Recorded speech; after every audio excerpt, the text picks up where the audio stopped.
your blood. You look to your buddies. You look to your friends. There's only a couple guys in the whole world that make me love pro wrestling, and you're one of them. You know, all the bad shit you've heard about us, it's all true. But another thing that's true is we love professional wrestling, and that's why we're here. I'm not sports entertainment anymore. Talk to him, kid. This is a new beginning, and it starts tonight. A new day is dawning for DX. Yo, who you talking to? Hello there, X-Pac 12360 fans. Thank you for coming to hang out with us on AfterBuzz TV. We're coming at you with a brand new episode. We have got Shane, the Hurricane Helms, on today. He'll be joining us a little later, but the gang's all here. My name is Christy Olsen. We have Jimbo sitting on the couch. Hey, what's up? Hi, Christy. How are you? You look lovely. Oh, why, thank you. Why, thank you. Now let's see what compliments Mark B. Donica has in the booth. Hey, Mark. Christy, your voice is sounding crisp. That's the Thanks best I got. to you. He already took beautiful. I love it. I love it. Well, now we will shower this man with compliments, because that's why we're here. Introducing the one and only Sean X-Pac Waltman. Happy Thanksgiving Eve, everyone. Thank you, and to you as well. Yeah, man. I need that introduction from you every single week to boost my ego, you know, boost my self-confidence, because I walk in here just feeling terrible about myself. That's not true. That's not true. I'm just kidding. I can follow you around everywhere and do that, you know. That would be nice. You get to go a lot of cool places, so Yeah. I'm down. Like this weekend, I was in New Orleans, and I performed at Belle Chase Naval Base Oh, for Wildcat that's Sports. great. Yeah. Oh, Luke Hawk. Luke Hawks, yes. Yeah. Yeah, I've known him since he was Altar Boy Luke in XPW. Wow. That's right. Oh, man. I'm sure he hates when people reference that. No, I don't. You know, I don't know. I never really asked him about it, but I mean, he's a really good guy. Oh, yeah. Super, super good guy. You worked together in WSX, too, yeah?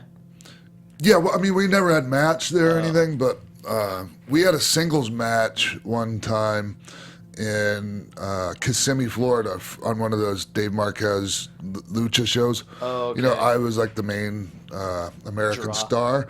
Well, it was myself. Then we had Blue Demon, some other lucha guys, and they were passing Rey Mysterio Sr. off as, you know, trying to get the you know, maybe somebody will think it's Rey Mysterio Jr., that type of thing. That's awesome. So, yeah, so I worked with Luke there, and so we had a match. Is it cool to see how far he's come from XPW? Oh, yeah, but, and he's probably not going to like me saying this. The match just fell apart. Yeah, and it wasn't his fault either. And I'm just glad he didn't get seriously hurt, because I mean, right from the get-go, I do a typical spot that I do, and I reversed him into the ropes, and something was up with the ring at that point in the night, and so when Luke hit the ropes, he fell all the way fucking through him to the floor. Oh my God. Yeah, I was like, holy shit. And I'm like, you know, is somebody going to check on him? And finally got back in the ring, and we just picked up where we left off. And then, oh, God. I just have to talk about it because it was, It's I okay. feel So bad. we're guessing it Well, all the went guy downhill fucked from up. there. His partner fucked up. Okay. Yeah. Did Yeah. the crowd notice? Were they chanting? No, because they were a really captive audience. They were, you know, we were on a base, and it was all. And the setup was awesome. It was like in the Yeah. airplane hangar, they had like a huge Yeah. jet with a big flag in the background. It looked dope. That's It looked so It was cool. pretty badass. It was a big. They called it it's a Hercules Fighter jet? cargo plane. Oh, wow. You know, they can carry tanks in those fucking planes. That's insane. Yeah. So, anyways, yeah, I do my, you know, I make my comeback. I make the hot tag, and come in. The guy's not there. So Luke has to come in, you know, get in place, you know, for me to make up for the guy not being there. The guy finally gets up, give him a spin kick. Get back on Luke, and I'm doing a X Factor, not at the end this time, because my partner, or his partner, is supposed to make the save. He doesn't make the fucking save. So the match is over. The people don't get to see the Bronco Buster. They don't get to see like half of my come back. Oh. The other 3 of your 6 moves. Yes, the other, half of my. So and you didn't just Four grab moves. him anyway and attack him post Couldn't. match? I'm covering Luke, and and nobody, and I'm like I'm even looking at his partner in the eye, waiting for the save, and he's just like. I felt bad, Do you think because he I know was he just felt starstruck awful. by working with you? That was part of it. Yeah. And the guy's very talented. Mm-hmm. Yeah. Oh well, it sounds like the fans had a good time I'm not gonna anyway. name his name because he's real talented. I'm sure he went home, and I even told him, look, beat yourself up tonight, but don't go to bed with this. Mm-hmm. Get it over with, and tomorrow's another day. And hey, he's Just being don't let called it fucking talented happen again. by you on Oh your show. yes, So he's real talented. Just I think it was like he said. Mm-hmm. So a little bit of nerves. Yeah. We're over that here. What are we, episode 14, I think? Oh man. 14. 14. 14 was No, Kurt. I'm sorry. It's episode 13. I remember because I saw that and it made me nervous. Ooh. Unlucky 13. Anyways. I The tried to skip Hurricane it. Green, number 13. Oh, hey. He's coming a little bit later, but first I want to remind everybody that we are on iTunes and YouTube. Please give us a 5-star rating on iTunes, like, comment, and subscribe. We love to hear what you think about the show, so don't forget to do that. You do not want to miss any of these juicy interviews. We're going to have Bob Holly next week, so hit that subscribe button and please give us 5 stars on iTunes. Yeah, I was with Bob this weekend. Oh, were you? Oh, Yeah, that's cool. speaking of that show, I was with Bob Holly. I was with Al Snow. ZZ from Tough Enough was there. Really? Wow. Okay. Still sitting on his ass, not doing shit. Really? That's interesting. With Really 2 nice former guy, Tough though. Enough coaches. Really nice Yeah. guy. Was he wrestling at the show or doing No, but he was in his appearances? gimmick What? and he was sitting in the crowd. So he's trying to? He's still trying to get in there? trying to be around. Yeah, I was trying to figure out what it was he was trying to accomplish, but at least he was there. At least he was there. I was thinking maybe he was going to be involved in a match or something, but no. And did you get a chance to chat with him? Not really. No. No. Did he know who you were? Oh, of 'Cause course. remember, Yeah, he no, wasn't, I'd met him he before. wasn't a wrestling fan originally. Yeah, but that's okay. I just think he takes things just, it's all big fun and games, and that's He's fine, but young. it's not gonna. Right, he's like 20. Yeah. Not that that's an excuse, but I think Well, it's a reason. it's a reason, and that's fine. But anyway, so what I was getting at was Bob Holly and Al Snow. These guys are both older than me, but look 10 times better than I do. So that's kind of half the reason. You look good, dude. I You're in look a good lot shape. better than I did a few months ago, that's for sure. But Al Snow, I'm not even sure how old Al is. He looks amazing, unbelievable, and so does Bob. Yeah. Yep, and Bob and I really got to talking about our dogs. And I was telling Christy, I was like, he loves dogs. We'll talk Yes. about dogs. Even when I was lining up the interview with him, he's like, "Oh, I'll be on there, as will my dog Abby." That's right. So I can't wait to hear what my Abby has to say. God, is she beautiful? Did he have her there, or just showed you No, pictures? but I saw pictures, and he is about his dog like I am. Yeah. Like I start thinking about certain things and just start crying.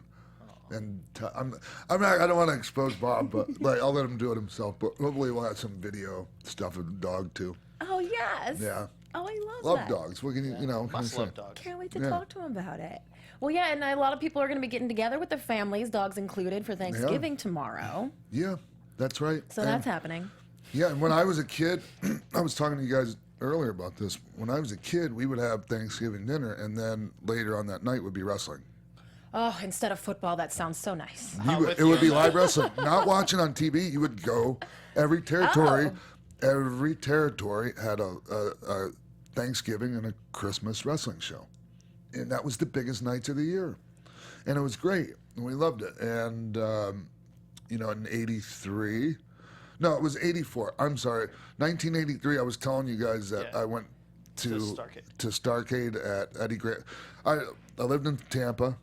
And we drove after Thanksgiving dinner. We drove to Orlando to Eddie Graham Sports Arena. And they had a closed circuit. They had a big movie screen set up and a closed circuit broadcast of. It wasn't '83 with Harley and Flair in the cage. Flair. It was Dusty versus Flair. Flair. It was the $1 Million Challenge with Smoking Joe Frazier as the referee. Oh, wow. And yes, that was the one that we drove to Orlando to watch, and it was it was so exciting. It didn't even have to be a great show. I mean, just the whole, the hype and all that, and that it was amazing. Did it make you like look forward to the holidays even more because you knew like, oh, it's wrestling, like, oh, we're going You're to wrestling. damn right. Yes, Oh, and obviously that's how Survivor Series ended up becoming a thing. It was that trying to keep that tradition going, on a bigger scale, obviously. Because I'm pretty sure, even when I first got there, I'm pretty sure that Survivor Series was on Thanksgiving night at least a couple of times. I always remember it was like the Wednesday before Thanksgiving. Sure. Like the day before? When I was a kid, and I would be like so stoked to watch. Yeah. Like, oh man. And then and Christmas was huge for the territories, and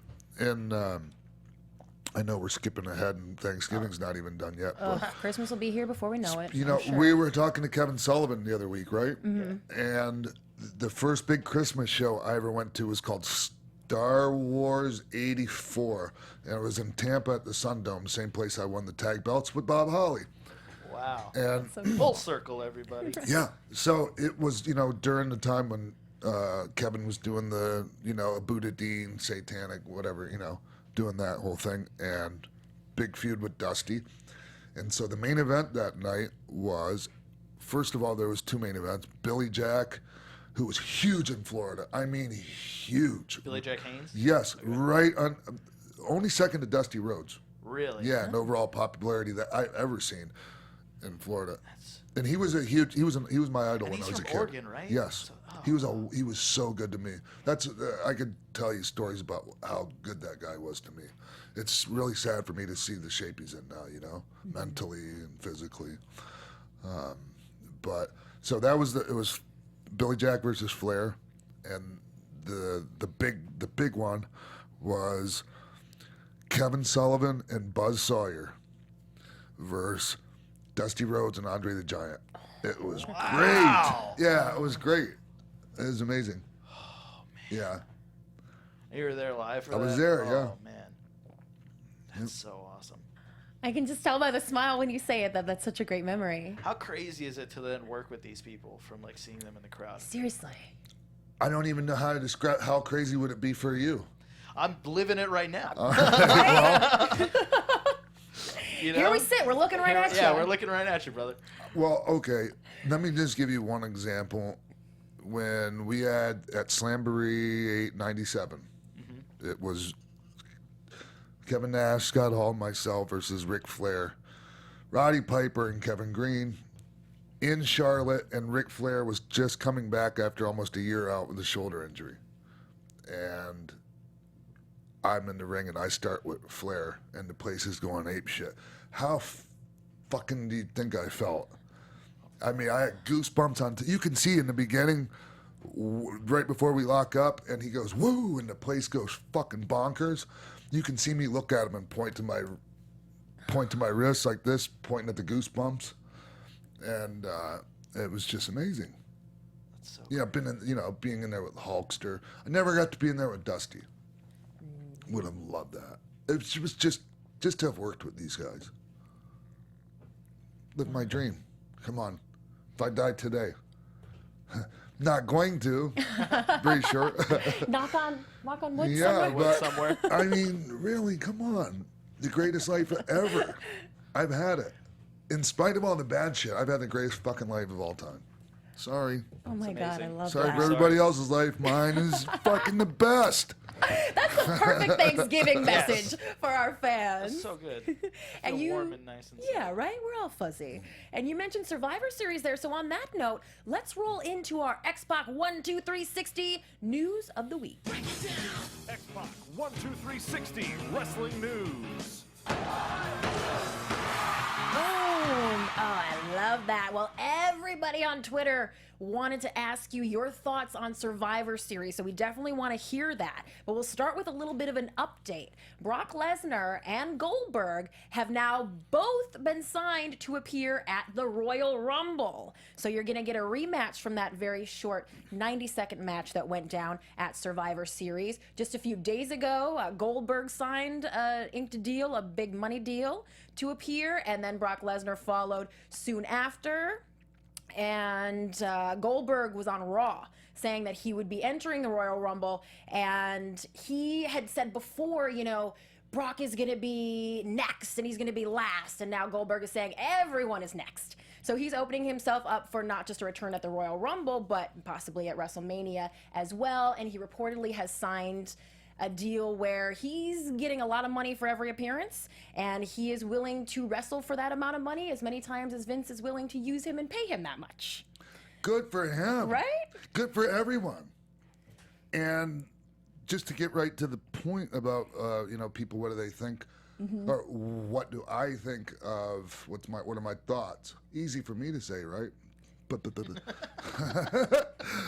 Okay, let me try that again. My thoughts on the whole Brock Goldberg match. It's exactly how I'd have done it, all things considered. Really? Yes. Yeah. Actually, personally, I would have had Brock get just a tad bit of steam on him in the beginning. In the beginning, right? But I'm just splitting hairs. I had some people complain about it to me, and I just get over it. It was the right thing to do. The people in the building loved it. Those of you that didn't, I don't know what to tell you. I don't know what to tell you. Like it's called, building for a future storyline. And it was, and the smart thing about how they did that, I'm pretty sure we talked about this match, leading up to it, and I said, it's a great match on paper. It's very intriguing, but the styles might be you were wondering who the ragdoll. Yeah, who's going to be the one getting thrown around? No one. Well, we found out pretty quickly. Brock. So, and here's the thing is if they would have tried to have a longer match, that first one out of the gate for Goldberg, and something went wrong, it would have exposed things, and it would have killed any chance for a rematch and return business. Well, a lot of fans are wondering, and I'm sure they want to hear your opinion on this, is Brock Lesnar doesn't seem like the kind of guy who would easily agree to something like this. Doesn't exactly make him look super strong. You would think that, but people make assumptions sometimes that are completely Wrestling fucking fans, wrong. Assumptions. Yes. Yeah. I mean, just in life. Yeah. So, look, there's a price for everything. And, Brock, hey, it's fake when you win, it's fake when you lose. Although when people would ask me back in the day, hey, is that shit real? And I'd go, it's real when I win, it's fake when I lose. So, anyways, come on. We're providing entertainment and fantasy for people. Brock knows that.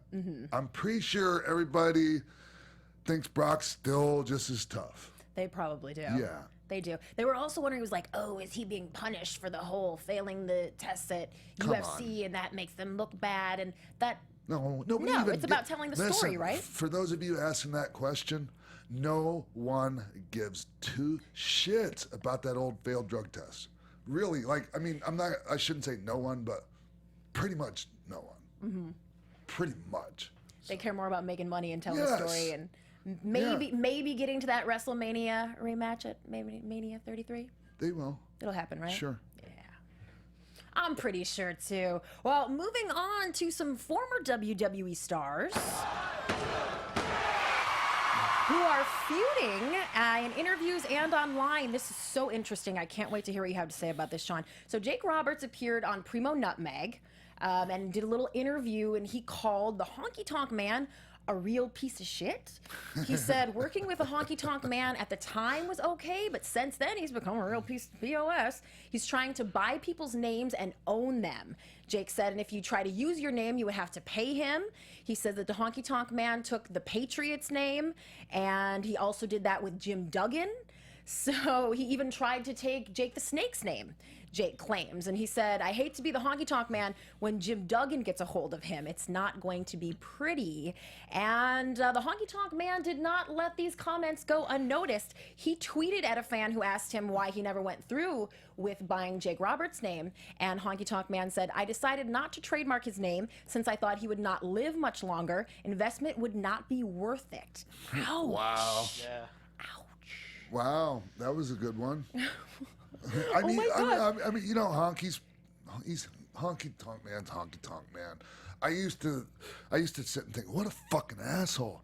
You know, oh, he's so bitter. He's always talking shit about people, and like, you know, and then he kind of eased up a little bit, lightened up, and you know, I even had him on my show when I did a show from Cowhead TV several years back, and we talked about it, and I told him, I'm like, you know, Wayne, I really thought you were a fucking asshole, you know, and What did he say? he was like, yeah, I can understand that, and I mean, he knows what he's doing, you know, and it's not illegal what he's doing here. It's you know, business, right? But it's really addictive. morally wrong to me. It's Shady? something that I would be like, you know, if I was buying something like that, I would be buying it so nobody else did, so I could give it to the guy. It makes me think of when Paul McCartney told Michael Jackson, like, royalties on music are the best things to own, and then Michael Jackson bought all the royalties to all the Beatles songs. You know, it's like that kind of thing. Yeah, but how much money is he going to make? How much money is he going to make off of the Patriot owning that? And that's the second time it sold, because Del Wilkes sold it to Salvatore Sincere. Tom Brady? Yeah. Or not Tom Brady, Tom Brandy. We got And Patriots then on the brain. I know Honky Tonk Man tried to buy Roddy Piper's name, but he was grandfathered in because he used it so long. Well, that would be anyone, really. Yeah, well, like, why doesn't that work for Jim Duggan then? It does. It does. If it ever went to court, Honky would lose. It's just like when Gangrel was talking about. Oh, okay. You know. So then, like, why are they up in arms? Is it just like he's just trying to? It's be just a dick? piece of shit fucking thing to do. That's all. Is that like screw up like? But promoters? we're talking about the wrestling business here. How can anybody be surprised at somebody doing something that, you know, Something you would shady. think a Shady piece business. of shit would do? Right. Fuck, imagine that. Oh, well, we love to get a third-party perspective. Thank you for that, Sean. And moving on to someone who could possibly be coming to the WWE. This is an update on the one and only Conor McGregor, whose agent was on an ESPN podcast last night, and he was asked about Conor possibly coming to WWE. There's been lots of buzz about it. Conor's kind of created some heat for himself on purpose, and, you know, a lot of fans would love to see this. And so his agent, Adi Attar, said, it's all about business. If WWE is going to come with an offer, we are willing to entertain it. Have their people call his people, which is me. And he added that there has not been any offer yet, but, you know, they're willing to entertain it. And he did give Triple H some compliments as well. So He doesn't have a lot. He doesn't have a lot of compliments to dish out for people in the wrestling industry, but he likes to use the term Don.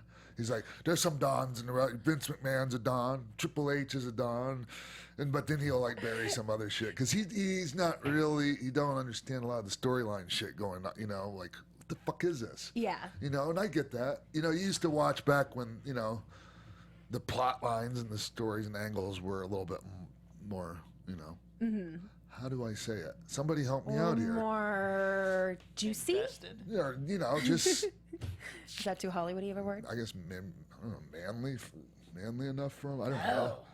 I don't know. I'm searching for a word here. And I Maybe can't when it was fucking more like find it. Testosterone? Easy to read. Good guy, bad guy. I don't know. Anyway, Conor's a businessman. He's the man. He's fucking great. And you know, I'm a huge Diaz brothers fan, and I was totally rooting for Nate to win that fight. But it doesn't mean I'm not a huge Conor McGregor fan. Well, you know, everyone's giving Conor McGregor credit for this whole billionaire walk thing, and now, like, Shaq is doing it. A bunch of people are recreating it. It's become, like, a viral thing. But he's imitating Vince McMahon. Yeah. And He's the wrestling fans realize that. Yeah. And Vince, that's just how he really walks. Legit. That's how he walks. Hips. Like a billionaire, yo. Let's deal with the hips. That's a different story. So, True. It's true. I see him popping up at WrestleMania like Ronda Rousey did, and like being in the crowd, and maybe like hopping the guardrail and like punching somebody, Yeah. or like maybe if they really want to push Sheamus. Hey, look. Here's the thing too. He wasn't afraid to entertain the thought of fighting Floyd Mayweather. So I can't imagine him being afraid to entertain the thought of having a wrestling match. I seen him rolling around with that big dude Mountain from Game of Thrones. Oh yeah. You know the big fucker? Yeah. Yeah. He was toying on the mat with him, and he was bringing it to him. Yeah. So he's not. I mean, he's not afraid to get hurt. He's not one of those guys. Oh, I don't want to get hurt. Like we worked at the House of Hardcore show where King Mo wrestled. Oh yeah. Yeah. He was an MMA guy, and I remember being in the back and watching him like go over stuff, and like legit in like Chris Masters was like, I'll put you on the master lock. Like, how would you get out of this? And he was just like, boom, this is how I get, and like rolled him into something. I was just like, man, like these guys could just turn it on. Like yeah, we could like Matt Riddle. Like, yeah, we could play around and I could wrestle, but like I could just turn it on and we could go. Mm-hmm. Like, which, yeah, I see it happening. Why not? It's money. Right. We gotta get Matt Riddle on here. Oh yeah. Put him on the list. He's my number one draft pick of anyone in the independent scene right now. He just did a High Spots DVD that looks hilarious. An Officer and a Gentleman, where he talks about how he would fight animals. Bears, Oh, you keep talking Komodo about that. dra- It must be Dude, good. it's so funny. They just put the trailer up. It is so funny. Moving on. Well, we shall check it out. And finishing off today, we have an update on an injury. You all remember, following the brand split, Shelton Benjamin was supposed to return to WWE and be on SmackDown Live after leaving WWE in 2010, and he's had quite a career since then in Ring of Honor and New Japan, but fans were disappointed when that return to WWE was put on hold because he had to undergo shoulder surgery. So he's been quietly rehabbing since August and has now tweeted and given everyone kind of an update. He said, for the record, I will make moves to return to WWE when I am back to 110% physically, anywhere from 4 to 6 months by my doc calculation. So that would mean he probably won't be ready by WrestleMania, but let's not forget that Money in the Bank is coming up. It's now its own pay-per-view, and I mean, it would be pretty rude not to put it in Money in the Bank, right? And that was like something that everyone thinks he always should have won, and really like He never did win one of those. no, He was always totally the should. standout He was in every always one. like the highlight Yeah. moment, running up the ladder and like, oh yeah, definitely. That's a good. I was gonna say, what does that put him at, like SummerSlam? But Money in the Bank's like right before SummerSlam. So Yes. that'd Shelton- be great to bring him back then. Shelton Benjamin is the best athlete, best natural athlete in wrestling, for sure. Oh, really? He's amazing, unfucking believable. There's not a better athlete in wrestling. I guarantee it. Guarantee it. And I met Shelton and Brock when they first signed. It was at SummerSlam 90. Was it 99? No, 2000. And when Jesse Ventura was the referee. Okay. It was in Minneapolis, our hometown, and that's Brock and Shelton were both University of Minnesota wrestlers, and we all had the same agent and same lawyer. Right. I knew that. Yes, and so I met both of them before the show, and actually they were higher. Like, I know he was considered the best athlete on the wrestling team. I'm pretty sure that was the word that I got. And they were looking at him actually as the better of the two. And yeah, I mean, as far as talent, athletic talent, and that. So, just amazing. The guy, other people could work all their life as hard as they possibly could, and I'm not saying that Shelton didn't work hard, because I mean, obviously that comes along with it, but that natural fucking ability is just amazing. It's unbelievable. All right, enough about Shelton. Let me get off his tip here. I love it. I love it. Well, that wraps up our X-Pac 12360 News of the Week. I'm Christy Olson, the managing editor and chief correspondent of AfterBuzz TV's Pro Wrestling News Division, and we will be right back with the Hurricane Shane Helms. Stay tuned. What's up, party people? Roxy Stryer here from The Tomorrow Show with Keven Undergaro. We're your twice-weekly broadcast of one man's midlife crisis and the mad millennials in Star Trek uniforms that follow him. And I'm one of those millennials, Lauren Magrasso here. We've had some amazing guests like Russell Simmons, Ileana Douglas, and Craig Gass. Coolio, right? Christian Blatt in the house to tell you to go to thetomorrowshow.com to check us out. We're live every Monday and Thursday from 10 to midnight Eastern. That's thetomorrowshow.com. Be there or be square, whatever that means.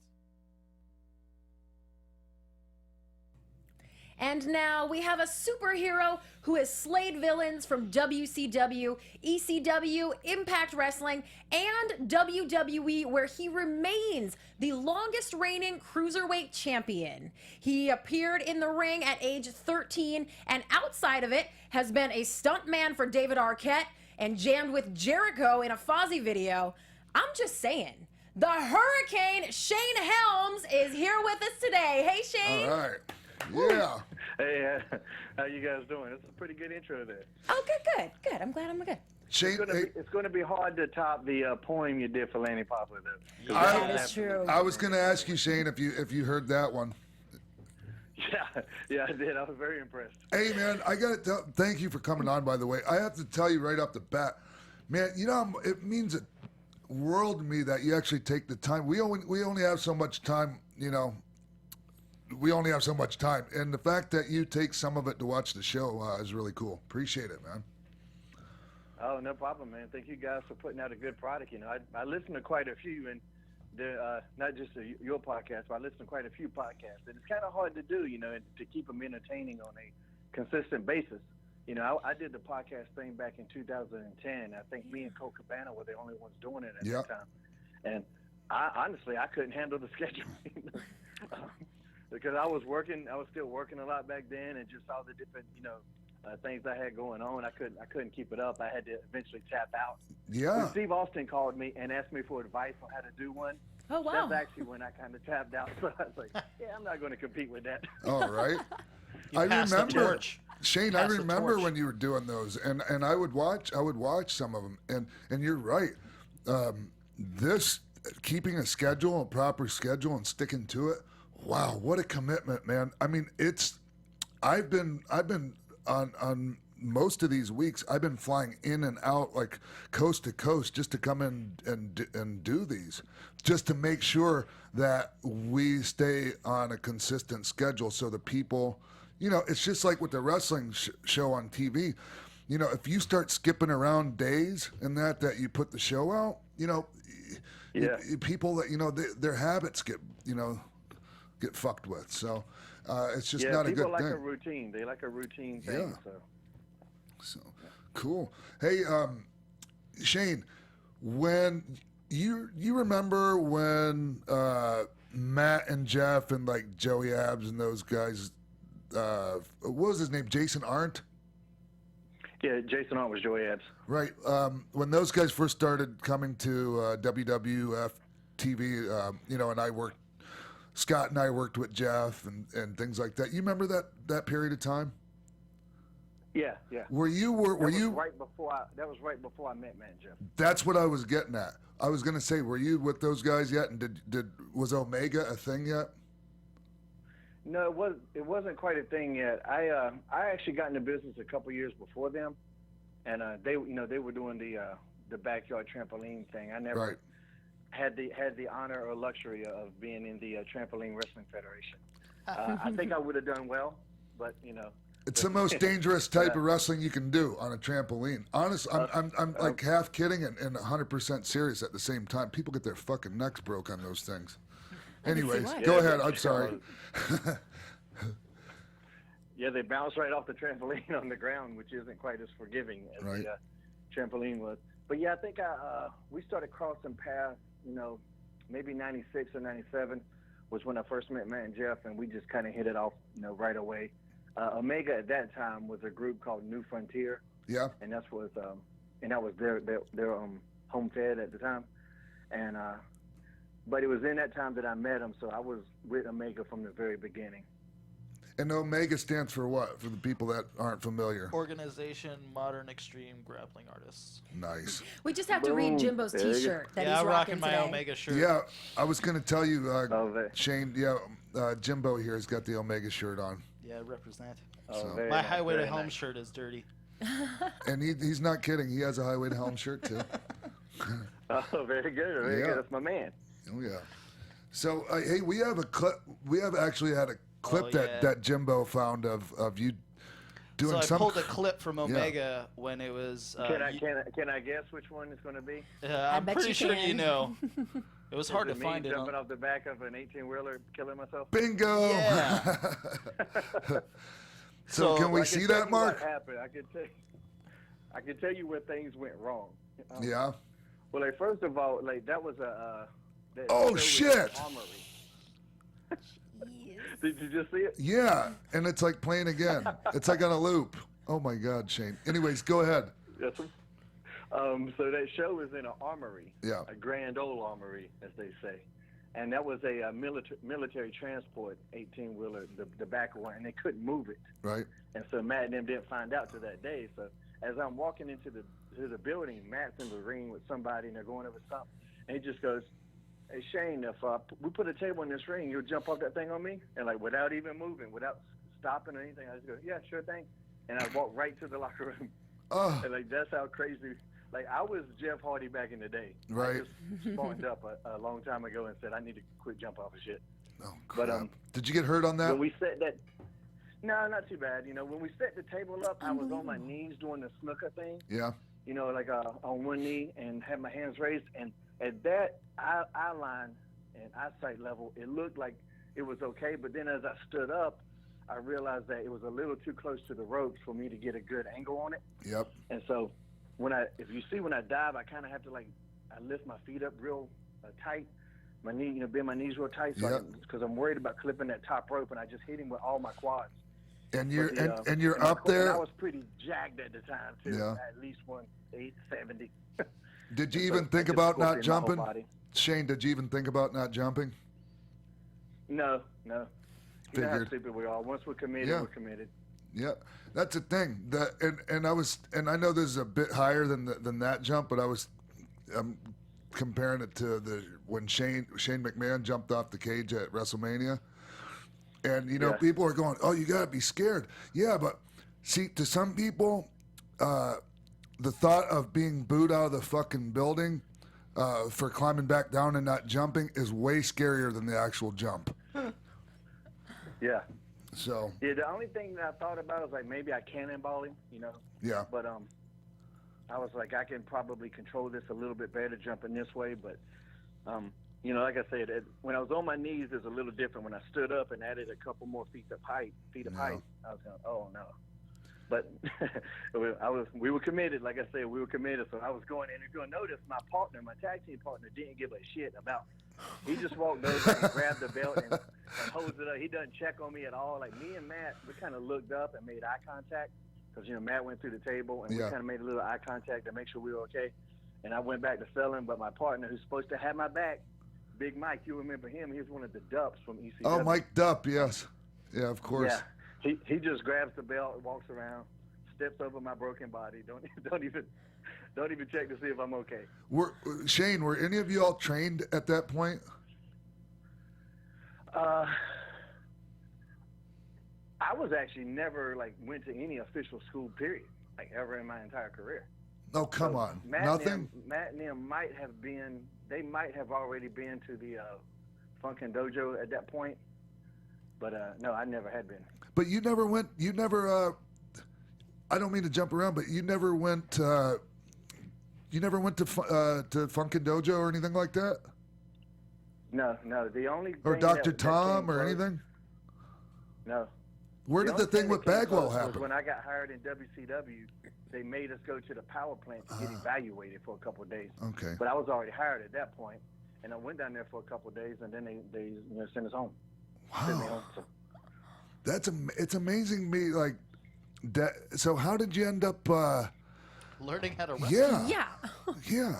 It was, you hear people say that it's all they wanted to do forever, and to me that's kind of a cliche thing for people to say because it's a cool thing to say, but for me it was literally the first thing I ever remember seeing on TV. Like, I don't remember Bugs Bunny or none of that shit.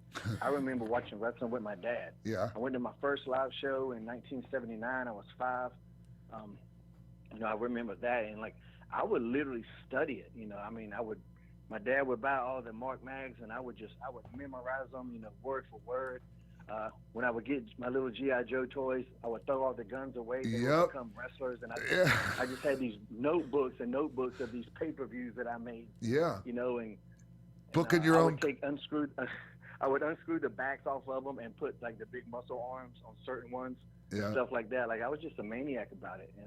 And when I was 13 and I got involved with this independent company, and I was just like helping them out, cleaning up and taking down the ring and stuff like that. Like, the second I got in the ring with these guys, and these were like, not backyarders, but they were definitely indie. Like, I was correcting mistakes that they were making just because of how in depth I studied it by watching it, and I was a pretty bright kid, so there was just stuff that I picked up, that just other people didn't. I think that's why sometimes I have a hard time teaching people things. Okay. Because I never had to learn it. I just had an instinct for it. Well, and when you have that instinct for things, it's hard for you to, relay that message because it just came to me naturally. How did that go over with those guys, a 13-year-old kid telling them they're doing something wrong? Well, there was some that didn't like it, but the people that realized that I was correct, they just said, okay, well, we got us a little prodigy here. And they appreciated it. But it's like anything, like being smarter than someone is a double-edged sword sometimes. I got invited to a collegiate program when I was 11 years old at the University of Missouri.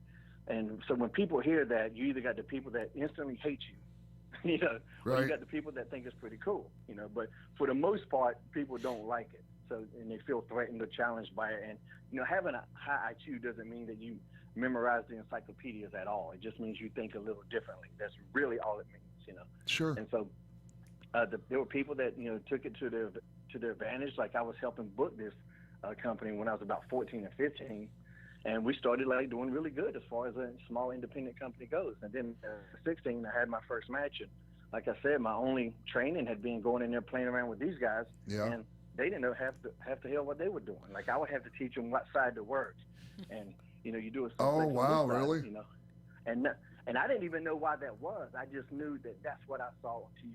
So, Shane, you actually picked up on Don't try this at home, kids. while watching wrestling as a fan, you picked up on the fact that we always work on the left side?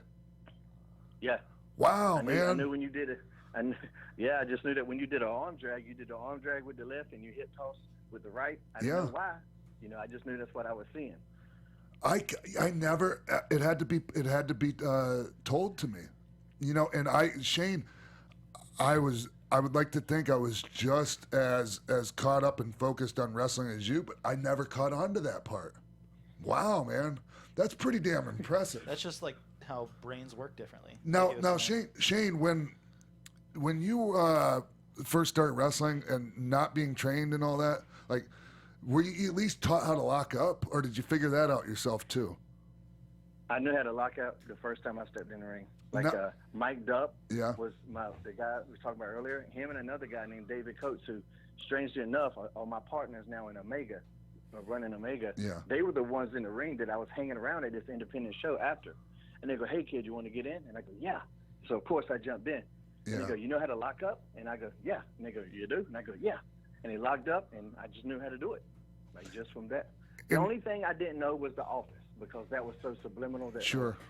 So minute to see that it would be hard to pick that out.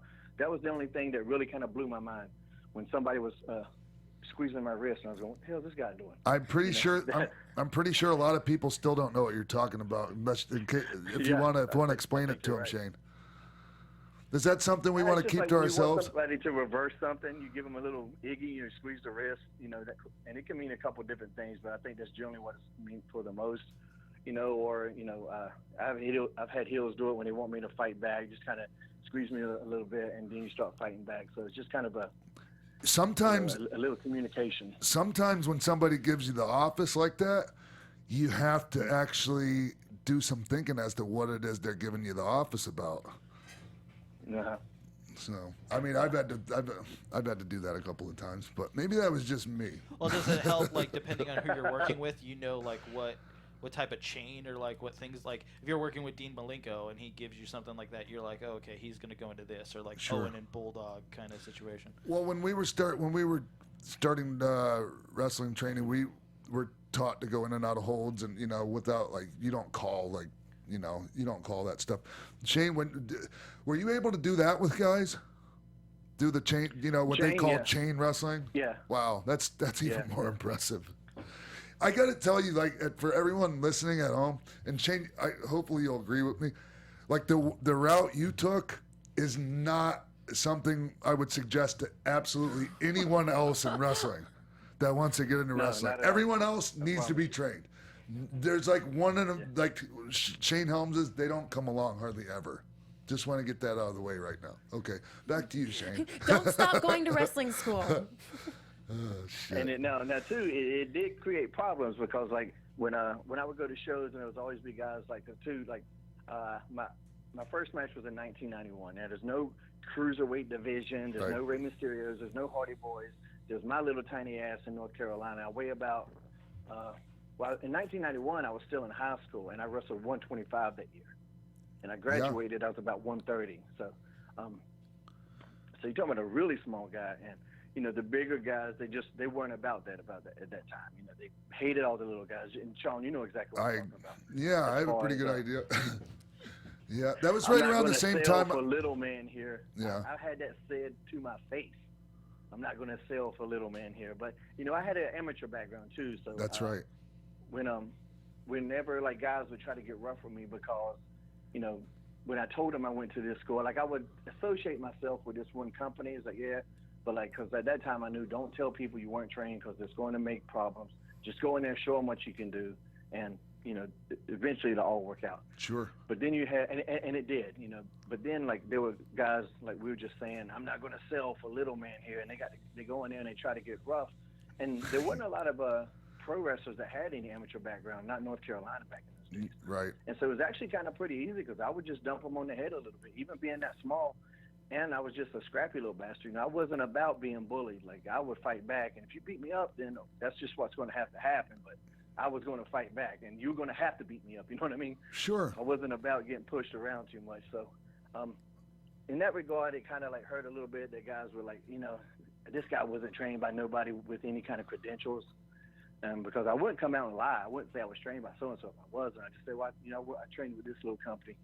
And they would know that there was nobody that in that company that was reputable. So it would create difficult scenarios. But the thing about it is, Shane, is if you have what it takes, and like you, it doesn't matter. You're gonna find a way to make it, and you're gonna find a way to be good at what you do, and you know, even the smallest amount of training or whatever. Yeah, it's ideal to have great training. I was so lucky to have, you know, Dean Malenko and his brother and his dad, you know, the great Malenko as teachers. I mean, you can't get any better than that. But not everybody, you know, is that fortunate. And, you know, Billy Gunn was telling me when I had him on that he really never was trained either.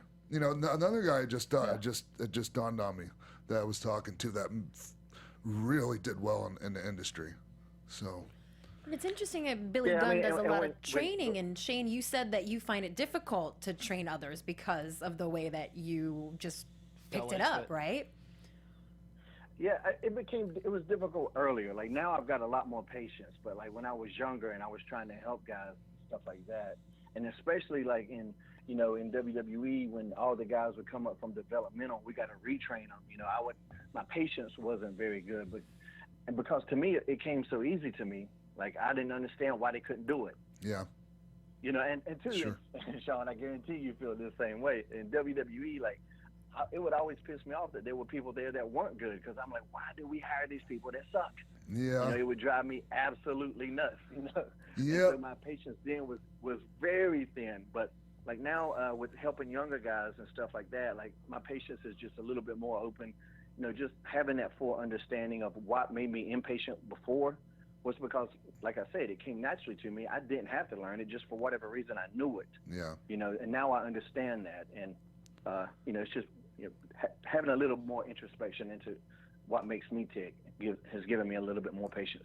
What do you think that you're, as far as mentoring younger guys, what do you think your strong points are, as far as, like, you know, I'm not the guy that personally is going to teach you the holds. Let somebody else do that. Like, come to me after you get all that shit figured out. You know, I'll help you after that. My strong point, well, especially as an agent, you know, I'm an agent with TNA. Yeah. My strong point is that I've kind of done a little bit of everything. Yep. And John, you're very similar in this. You know, you got over as a heel, you got over as a babyface, you got over as a wrestler. You know, I don't know if you ever did a character quite like the Hurricane was, but you definitely had different personalities at times. And, you know, but like there's not really, and all those areas. Not only did I got over in those areas too. So there's not many scenarios they can put me in or matches they're gonna give me that I haven't been there. Sure. And that's what, to me, agents, and even in WWE, they all seem to be lacking at some point. You know, like if you were a babyface, you would want Steamboat as your agent because he was one of the greatest of all time. Being a heel might not necessarily be his strength. Right. Now, if you were a heel, you want Arn Anderson as your agent. Because Arn can come up with some, you know, really tricky stuff as a heel, and if you needed a good spot, that's where you go to Malenko. You know, you got to find agents that, you know, work to their strengths. You know, but very few have that really well-rounded career that I kind of was lucky to have. So that's kind of what my strength is. Really, just the experience of being in just about every situation you can imagine in the business. So yeah, well, and as you're saying that, it makes me think, you know, about myself, and it sounds like very similar in so many ways, Shane. You know, you started setting the ring up, right, first? Yeah. And did you referee at all? Yes, sir. And did you do any of the promoting and that as well? I mean, you did the booking. Yeah. We did promoting as far as hanging up posters and doing as much, you know, radio and stuff as we could back in those days. So the thing is you've done pretty much every job there, like, you know, from the bottom job all the way up, and so there's nothing like, you're one of those guys that, you know, if there's pretty much you can do everything, is what I'm trying to say, and and that means you don't have to be a slave to anybody. I mean, you know, and you can be put in any situation, and that's how I learned, you know, and actually Vince did that with Shane and Steph. I mean, it was harder to do it with Steph, but, you know, Vince made Shane, you know, obviously he's still Vince's son, but he made him as best he could, you know, start, you know, carrying the ring, doing all that grunt work and all that shit. So, but, you know, the only thing I didn't really do coming up, and I just got the opportunity in TNA, was to be a manager. Oh yeah. And that was the most awkward shit of all time. Like, I didn't know what to do out there. Like, do I just yell the whole time? Do I just sit here and, like, you know, have my fingers interlocked like I'm thinking and I'm formulating a plan? Because you don't want to take away from the match. You know, you got to let the action speak. And when there's a lull is when you want to kind of do your thing. But it's just because I had never done it, it was as awkward as anything I'd ever done. You know, for Trevor Lee. That was the being a manager for Trevor Lee. Yeah. Okay. Yeah, that was like, what do I do out here? Do I just yell the whole time and, you know, rubbing your hands together like you have a plan? That I remember that Paul Ellering used to do that a lot when he would stand there and not do anything. He'd have the Wall Street Journal. Yeah, or something like that. He still does that today on NXT with the Authors of Pain. I bet. It's such an easy go-to thing to do. So Shane, I just sent Christy a picture of me refereeing with Ricky and Robert. I was probably 16 here, maybe 15, but I know as a senior in high school, she gets it on her whatever number that I have. Oh yeah, this is cute. We're gonna facilitate this, and we're gonna throw it up here in just a sec. There's this also is cute. That's what every pro wrestler wants to hear. This is cute. Hey Shane, you know that picture that's when they see it, they'll know what I mean. That picture that's up of you and I, and you're in the Hurricane gimmick, and I'm in my green, and we're matching perfectly. Do you remember that picture? Uh-huh. Do you remember? Do you remember the match we had that night? I think it was the only time we were ever in a match together. Yeah. Yeah, it was a 4-way or a 3-way or something like that, right? It was a tag match. Do you remember who our? Was it a tag? Do you remember our opponent? I remember the one skitty promoter. Yes, exactly. Remember what the people were chanting? Oh, is this meth or crystal meth?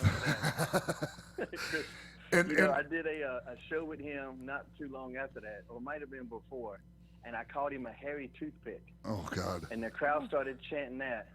And then I said he looked like a toothpick with AIDS. Oh, God. And like it was about 7 minutes of nonstop crowd chanting that, and we didn't even get to touch.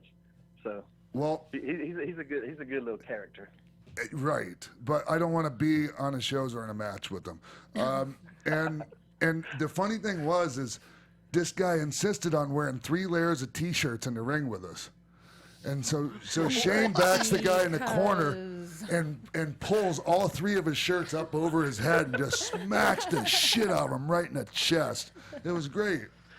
It was great. I never, the guy paid. Like we're not going to know he's skinny, Right? You can they do. We know you're skinny. Take that shit off. Exactly. Or just don't get in the ring. Come on, man. Stay on the other side of the rail. But anyways, I got a kick out of that. It was one of those things that I wasn't happy about at the time, but now I look back at it and laugh because, Jesus Christ. I think it's crazy in all the years of you guys wrestling and like wrestling in the same companies, you've never had a singles match against each other. Right. Yeah, how did that happen? Really not against each other. We were in a tag match in WWE right when, and this, and I'll tell you why this memory stands out to me. And I want to say it was like me and Billy Kidman against Sean and Tajiri.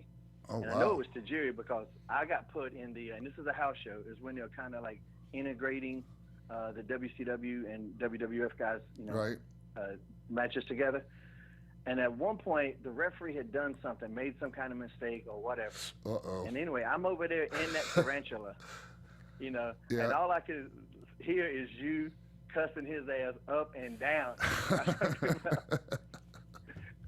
You lamb blasted his ass, and I just, like, I'm supposed to be selling this tarantula, and I just completely stopped, and I'm looking over there going, I'm glad this ain't me.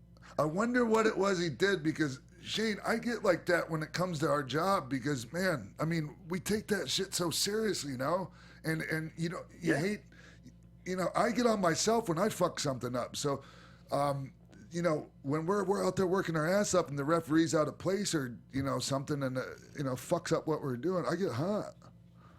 Yeah, but in the back, you like right away you're calm. But like at that particular moment, I can get like that too, man. I got that, sometimes I can get pretty mad, but like it goes away so quick. Like just minutes later, I don't even give a shit or can't even remember what it was about. That's a good thing too, man. I mean, I'm not like it's man. We carry that shit around so much, and I don't do that anymore.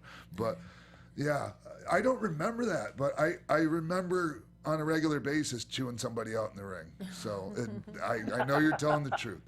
I know you're telling the truth. Luckily, it was never me. No, luckily for me, it was never you. Hey, Shane, so I was a fan of, and I wasn't a fan of a lot going on in WCW at the time, but I was a fan of Sugar Shane Helms. Well, I appreciate that. Yeah, and I dug the name because I I thought Sugar Shane Mosley was a pretty cool name, and I was assuming maybe that kind of maybe you'd heard him use that name, and I just thought it was cool, and I thought it was really cool, Shane, that like you wore wrestling gear, like fucking short trunks, and you looked like a wrestler, not a big wrestler, but a fucking professional wrestler, and you were a great. I think I was one of the first little guys to bare the legs. Yeah. That style I did as Sugar Shane, and you're one of the guys that needs credit for that too, because that's the style that is the most over right now. And it's one of the things too that in TNA it kind of hurts our X division. Yeah. Because the X division isn't unique anymore because everybody's doing it. Yeah. So it's hard to define what that X division even is anymore. It's lost its identity because it got over, though. For the best of reasons, it lost its identity. But back in those Sugar Shane days, man, like just like how much I would study, like I would get tapes from Japan, get tapes from Europe, get tapes from Mexico, and try to combine all of those different styles with that American style, trying to create this hybrid thing. Yeah. And like, I don't think in my mind I was like trying to create this new thing. It was just like I liked all the different styles, and I was like, why do we have to do just the one? Why can't we do a little bit of all of this?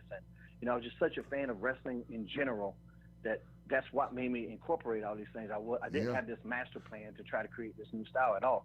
But when I think about the guys that were doing it at that time, you're definitely one of the guys on the list. Whether it was Sugar Shane, you, Jerry Lynn, very uncredited for being one of those guys that would try to do a lot of new things, and add Billy Kidman to that. And without a doubt, you can even go back a little further and talk about Dynamite, how trend-setting he was, a Dynamite Kid. But as far as for being the Americans that were doing that in America, me, you, Jerry, and Billy, we're kind of like the four horsemen, or at least the Mount Rushmore of that particular style, which apparently is the thing nowadays, because that's what you see more than anything now. So give yourself a lot of credit too, man. You know what? You deserve way more than you get. Oh, I appreciate you saying that, Shane. And I just assume that other people give me credit. I'm not one for, as many things as people can say about me, and most of them are true. I'm not that guy that likes to do a lot of bragging. So I appreciate it when people like you say it, though, because like the respect of our peers is huge to me. It's as big as anything, And yeah, I agree. Yeah, it's I agree. really I still get a lot from my peers. The only part that I would lose it because of the fans was because the Hurricane was such a comedy thing, and they don't realize how hard comedy is to do, especially in a violent scenario or simulated violent scenario as pro wrestling, and to be consistently good at being funny is super damn hard. And for me to get that character over, I kind of had to wrestle down. I couldn't wrestle like Sugar Shane anymore. And I couldn't wrestle like how I did as Gregory Helms after the heel turn, because it didn't fit the character. And I would notice that at these house shows when I would go out there and have these matches where it's move for move for move and doing all this shit. Like the people just weren't as into it as much as when I did the "what's up with that" and poke somebody in the eye and then choke slam them. Then they would go crazy, and I was like, man. So did it So I kind of had to wrestle. Go ahead. No, I was going to say, so did it bother you at first? Was it something that bothered you because you felt like you had to go out there and do all these things, or you weren't earning your money, or giving the fans their money's worth, or however you want to put it? Yeah, there was definitely a transitional period where it was tough for me to like I said, wrestle down. That was tough because I always felt I need to go out there and, you got to steal the show. That's what we're taught, but stealing the show can sometimes mess up a show. If you go out there and steal the show in the third match and now you got 6 more matches, you can kind of mess the flow up of things. Sure. And I was a big fan of the show in its entirety, not just of one singular segment or one singular match. Like, I'm a fan of what makes the show work as a whole, and then looking back at especially at the crew that we had in the WWF at the time, especially now that they had WCW too. I mean, we had some of the greatest wrestlers in the world. I mean, we had Kurt Angle. Yeah. We had The Rock. We had Stone Cold. We had all of these people, but they didn't have a.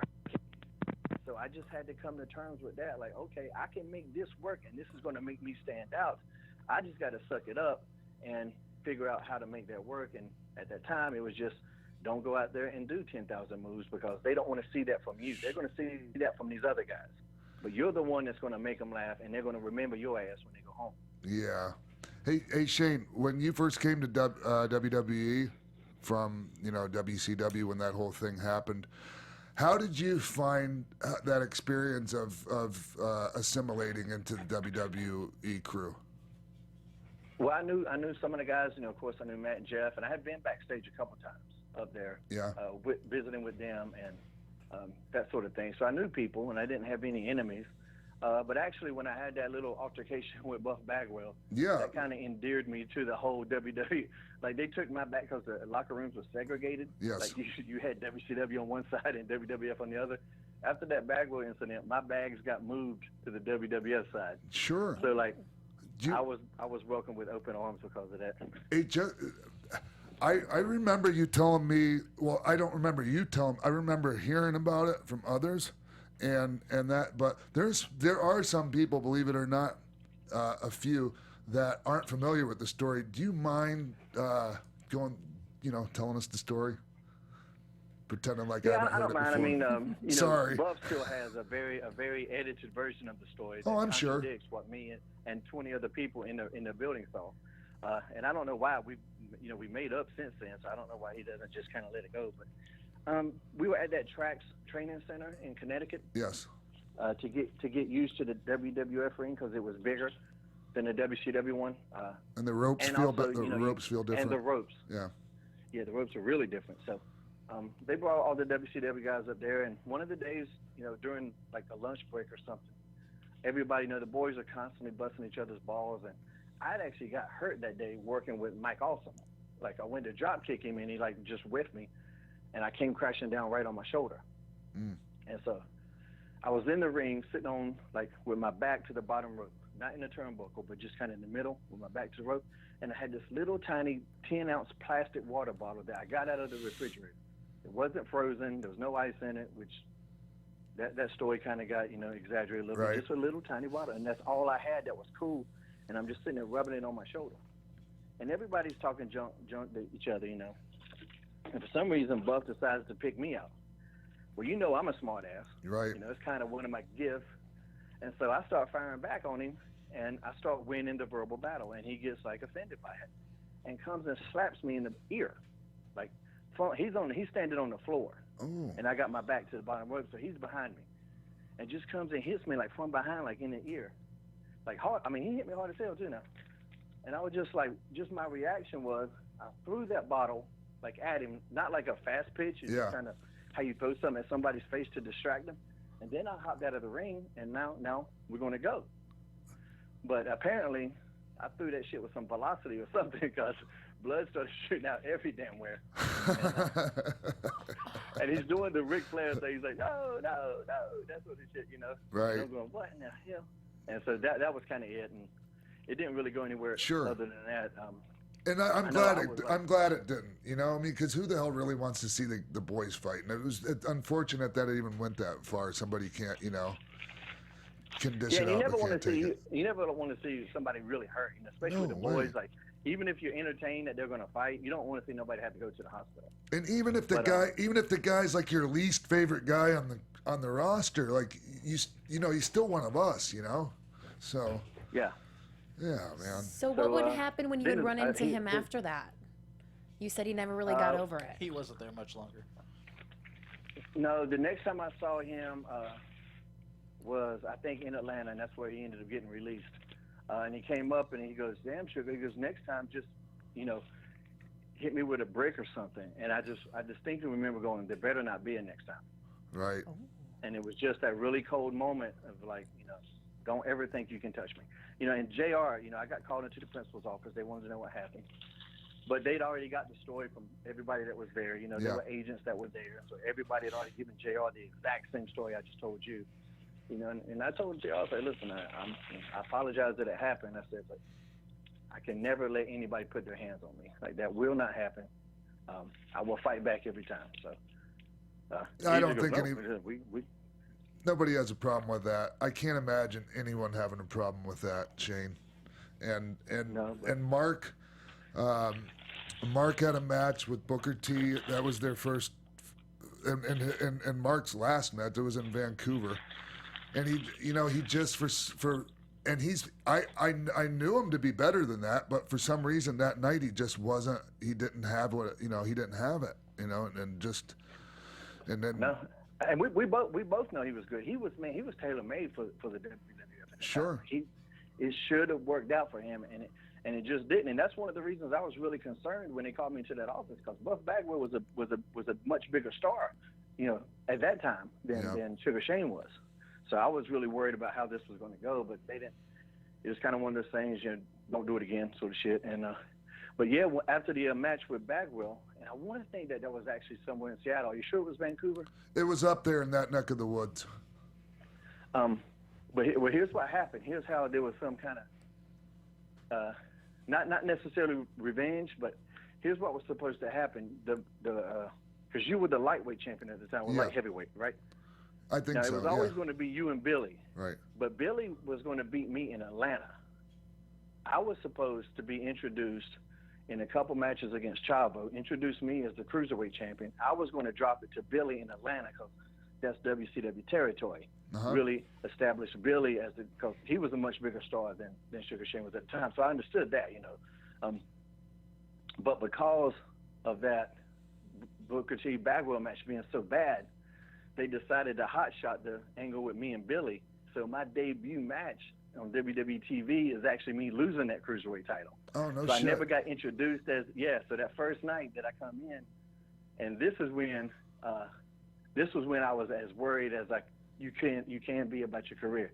Because that day I find out that they're not going to let me be Shane, which I kind of had an idea that might happen, but I was Sugar Shane on all the house shows up until that point, so they hadn't said anything, so I was kind of hoping I could stay Sugar Shane. But that day they told me I couldn't be Shane, and so therefore I can't be Sugar. Right. So that was the gimmick. Well, I'm not going to have the girls with me because there was still talk that maybe they were going to bring the Nitro girls up because they were the Sugar babies because they would come out with me. And so they're worried about me doing the Vertebreaker. So I can't do the Vertebreaker. And my entrance music is the Vertebreaker, so now I can't use that either. And I'm going to drop the title that night. So it's just all this. So I weighed about 30 pounds after that. It's just like they took everything. And I was just like, oh, my goodness. But Stephanie was the one that told me all that. But she was very cool. And she was like, don't worry. It sounds like a lot. We like you. You're going to be fine. And so still went out there with Billy. Still went out there, and no matter what, I always feel you go out there and you bust your ass, no matter the scenario, because the fans deserve that. You don't carry any disagreements in the ring. You still go out there and give them what you can. And so we went out there and we did it, but I came out as Gregory Helms. They wanted to call me Hollywood Helms, and I didn't want to. And I think it even still says Hollywood on my Titantron. Oh wow! And I didn't want to because I was like, for two reasons. If you hear me talk, I think Hollywood might be the last place you would expect me to be from. That's true. And also, there was another guy who just had been called Hollywood, and he had some pretty big boots. Yeah. To fill. Yeah, he did. So he still does. Why in the hell would I want? Why would I want to do that? That sounds terrible. And so I came out just as Gregory Helms. But that night flying home, I was on the plane because it was a red eye back. And I just wrote down every name I'd ever almost used or every name I had used. I had a bunch of stupid names on this list. And I was a Hurricane Kid briefly. And when Keven and Scott made it cool to use your real name, Shane Hurricane Helms was what I wanted to be just because it rhymed. No other reason. And so the next week at TV, I get there early. I'm out there waiting, before anybody. So that's a message to the young guys. I got there early, and I went to Stephanie the second I saw her, and I said, what do you think about Hurricane Helms? And she goes, you don't want to be Gregory either, huh? And I go, no, not really. And so she went to the production meeting, and when they came out a couple hours later, there was Vince, and he goes, Hurricane Helms, I like it. And as you well know, you get the thumbs up from him, it's pretty much set in stone. So that's it. Yeah. Somehow they made Vince think it was his idea to call you Hurricane Helms. So did you have the whole superhero character already planned when you pitched them the name, or was it just like a moniker for what you were already doing? No, that was just a moniker. It just rhymed with Shane, and I thought Shane Hurricane Helms sounded good. I was like I said, I was an amateur wrestler, man. My wrestling style back in those days, that's what I wanted to be. I wanted to be, a Randy Savage, Ric Flair, Kurt Angle, that type of stuff. But they had been looking for somebody. I think Brian Growitz had always wanted to do a superhero character. I was going to say, Brian, you were a comic book fan, right? Yeah. And Brian Gewirtz was a huge comic book fan. So I mean, it makes total sense, that would end up being what happened. But who came up with the cowl? Who designed the cowl? At first it was just makeup, and I'll tell you another funny Vince story, because the first mask they got me was legitimately a Lone Ranger mask, like you got from some cheap ass Halloween store. They brought it to that day, and the outfit too is black, all black with like a gold H on the front. That's kind of, italicized a little bit. Yeah. And there was a hurricane symbol on my butt that just kind of looked like a bullseye around my butthole. Around your butthole. Yeah, just like this is where you want your foot to go, or whatever. I don't know what. Or whatever. I was just going to leave it at foot. But and I went to Vince and I was like, I said, I don't know if this mask is going to work. Like, too, keep in mind, I'm still new, and you don't want to, I know squeaky wheel gets the oil, but squeaky wheel can get thrown in the damn trash too. Can just get replaced. The squeaky wheel it can get replaced really quick. So I didn't, so he's like, you don't want to wear the mask? I was like, no, I just don't want to wear this one. Like, this is a piece of shit. It's going to fall off in like 10 seconds. And Vince goes, and I think he appreciated the candor about that too, and the honesty. And I was like, it's not going to work. And he goes, what about makeup? And this is the part that I remember the most. And I go, like the Road Warriors? He goes, like the Ultimate Warrior. And I go, okay, him too, whatever. Right. But whatever warrior you want me to be like. Is that what you mean? He goes, yeah. And so Jan, the makeup lady, would do my makeup at TV, and I would have all these intricate, cute little patterns on my face. At the house shows, when I had to do the makeup, it would look like complete garbage. Oh no! Oh no! I would just I'm have like big picturing diamonds that. on my face. Yeah, it would just be terrible. And everybody, I would work really hard on it. And everybody that, Lance Storm would be the worst. We'd lock up and he'd smear my makeup all over my face because he knew I spent an hour trying to get it halfway decent. Yeah. And he would just mess it all up right away. People don't realize people don't realize Lance Storm's actually a pretty funny guy. Oh, he's very funny. Anyways. But then, like, in the meantime, talking with Terry, who was one of the seamstresses who's still there, she had a guy that did leather masks and stuff. I don't know why, I'm hoping it might be her job, but it might be a little side project. I don't know. But I had to fly up there, and they ended up making the mask for me. So it's a pretty badass mask. I mean, we just had a picture of it up. The one I got now is even better. That one I had in WWE for all those years, man, I couldn't even see down in that thing. Like, that's how that whole kind of silly hurricane walk developed, where I'm kind of leaning over a little bit, was because I couldn't see down. If you were like a foot from me and you went to shake my hand, I couldn't see it. I never knew that. So it was, it's a miracle I didn't kill myself. I was going to say, was it ever a safety issue? Can you ever remember a time where that was an issue in the ring? Yeah, when I would do springboards, and so I kind of stopped doing them in WWE. Yeah. Like, it just, like, I would like have to like completely stare at the ropes, and like when you do the springboard, as you well know, you're kind of holding the ropes and you know where it's at, but you're kind of focusing on the guy, and you kind of got to divide your attention a little bit. Where I would have to focus so much on the ropes, I would lose eyesight of where the guy was at, and it was just, not a comfortable thing to do. Not to mention, Shane, when you're trying to do a springboard in a WWE ring, the ropes are a bit higher, for one thing, and they're not nearly as tight. So, there's a lot more room for error doing a springboard in a WWE ring without a mask or without something obstructing your view. So. Yeah, that's why you see a lot of guys do a cheat close to the corner. That's what I always did. I never did it from the middle. Yeah. Never. So, and the first time I whiffed, I quit doing it. Because, when you land on your ass or eat shit in front of 10,000 people, it makes you think twice about trying it again.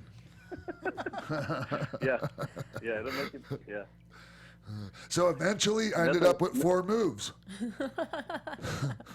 Yeah. I just started choke slamming people. That worked out a lot better for me anyway. So when you debuted as the Hurricane and you face Matt Hardy, you win the European title. What goes through your mind, and like, what are you thinking when that happens? And then not you debut, but then you wrestle AJ Styles in his debut in the WWF. What happens there? That was a lot. I'm sorry. 2 questions. My bad. Damn it, Jimbo. It's okay. Shane's smart. You can remember both. That was a part because I was a babyface when I worked AJ, so that there had to be a little bit of time there, time difference. But I mean, the thing that with doing that character, there's a thin line with that character in between being Batman and Doink the Clown. So good way of putting it. I knew that I would have to put a lot into it to make it work, and then by making me the European champion, that at least told me that they got faith in me, at least at this point, that I can do something. So that part, gave me a lot of confidence. If you go out there with that character and you're just like this asshole loser all the time, it's just not going to work, because my gimmick wasn't that I was a superhero. My gimmick was that I thought I was. Right. When I got in the ring, I didn't have superpowers. I wasn't like shooting laser beams out of my eyes or had this massive amount of strength, but my gimmick was that I thought I was, and there had to be a reason I thought that.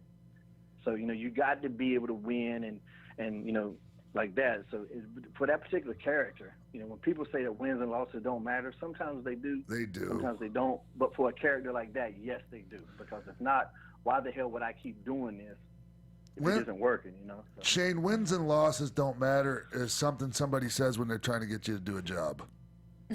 Yep. And I noticed that most people that say it are people that win all the time. Exactly. Or they're in control of their own shit and they can win, lose, win. You know what I mean? So it's when you actually have a say so, it makes a difference. So. But when you worked with AJ, go ahead. Well, you notice the match with AJ, like I that's an enhancement match, so it should be a majority of Hurricane doing all Hurricane stuff, but I liked AJ a lot. I was trying to get him hired back then, so if you're like in that match, that's why hit that shooting star. I'll just roll out of the way. Let's let them see what you can actually do. So I tried really hard to get AJ hired at the time, but I think they lowballed him on some kind of offer and wanted him to move and do all this kind of shit. And at that time too, the company was still a big man. It was still a big man company, so it just wasn't the right time. And like even if they had hired him back then, it might not have worked out the way that it has now. So who's to say? And I know, like you like me, Shane. Okay, an enhancement match doesn't mean that it can't be entertaining. And I always my philosophy on enhancement matches is like it's not just for me to go out there and squash this guy.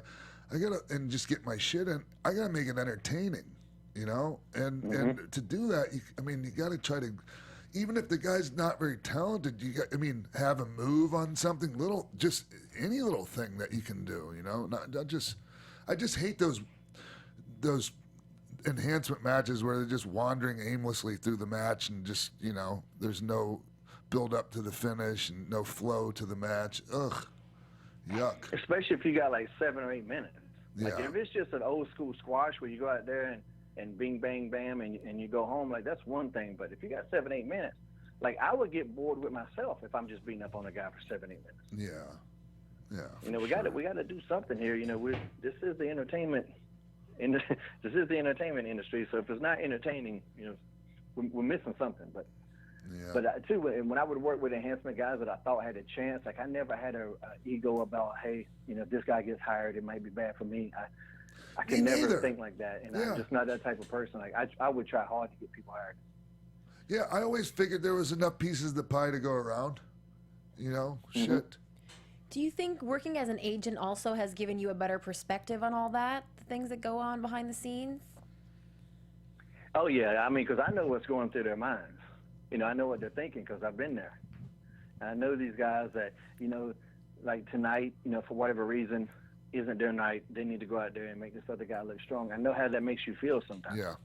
Because nobody, if you're a kid and you like football, you want to be the quarterback.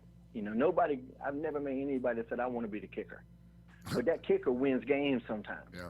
There's been a lot of games been decided by that kicker. It's a very important part of the team. So in the wrestling business, everybody wants to be the world champion, whether they say it or not. You want to be the main guy that the company focuses itself around. But that can really only happen to one person. And, sometimes the roster could be filled with people that are just as talented and can be that guy, but they're not going to be because of timing or whatever. And so just, trying to keep guys in a positive frame of mind, listen, we know how good you are. You're here for a reason. Don't worry about it. Whereas, I've had agents that was like, he's going to whoop your ass. Go do it quick, and just kind of like try to shit on you about things. Yep. But I think that speaks more about who that agent is as a person than what the business is, because sometimes you do got to play a role, and that's fine. But do it as best you can, and make sure that person knows that we know you're talented. We know what you can do, but tonight we don't need that. Yeah. We need this, and let's get there at some other time. How about the guy, like, talking about, like, going along with what you're saying here, how about the guy, like, you watch him, you're watching the monitor and he walks through the curtain and you can just look in his eyes and see that I'm doing a job look? Yeah. Yeah, I hate that. Come on, somebody's got to do the job in every match, and fucking everyone doing the job came out with that I'm doing the job look on their fucking face, we'd all, nothing would be a surprise. That's for sure. Simon Gotch did it last night on SmackDown Did he? Live. Oh, He absolutely did. Wow. Yeah. This kind of goes along Simon Gotch at the end of that, or towards the end of the Tag Team Turmoil. The Vaudevillains came out and they lasted just a few seconds, And you could tell and that- Gotch, he didn't try to, shake the legs or do anything. You could just see it on his face. The boo-boo face? That's what we used to call that. Yeah. Oh, the boo-boo face. Poor guy.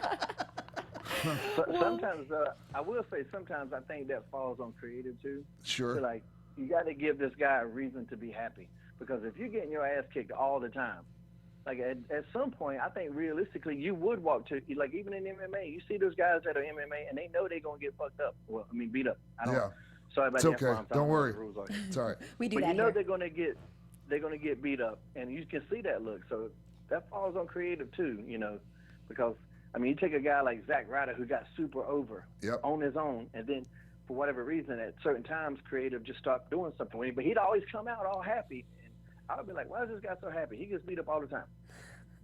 That's true. There needs to be something that happens, a consequence, and a reaction to how things are going in your career and life. And then, you get some wins and now you're happy again. So, I got to give creative a little, they need to not let that be an issue. Yeah. Because if a guy just sucks, why is he on the show? There should never be anybody on the show that just get beat up all the time. Well, we asked for some questions from our fans via Facebook, and we have one from Rick Warner that kind of ties into this. And he points out that the talent are quite different today than they were back in your heyday. So is it difficult for you to relate your experience to the talent of today? No, it shouldn't be. Because, the story is still the same. Mm-hmm. We're out there, there's going to be combat. You're going to have, traditionally a good guy and a bad guy, and you want to get the most out of a match, and you want to tell a good story. So, the ideology, I should say, is still the same.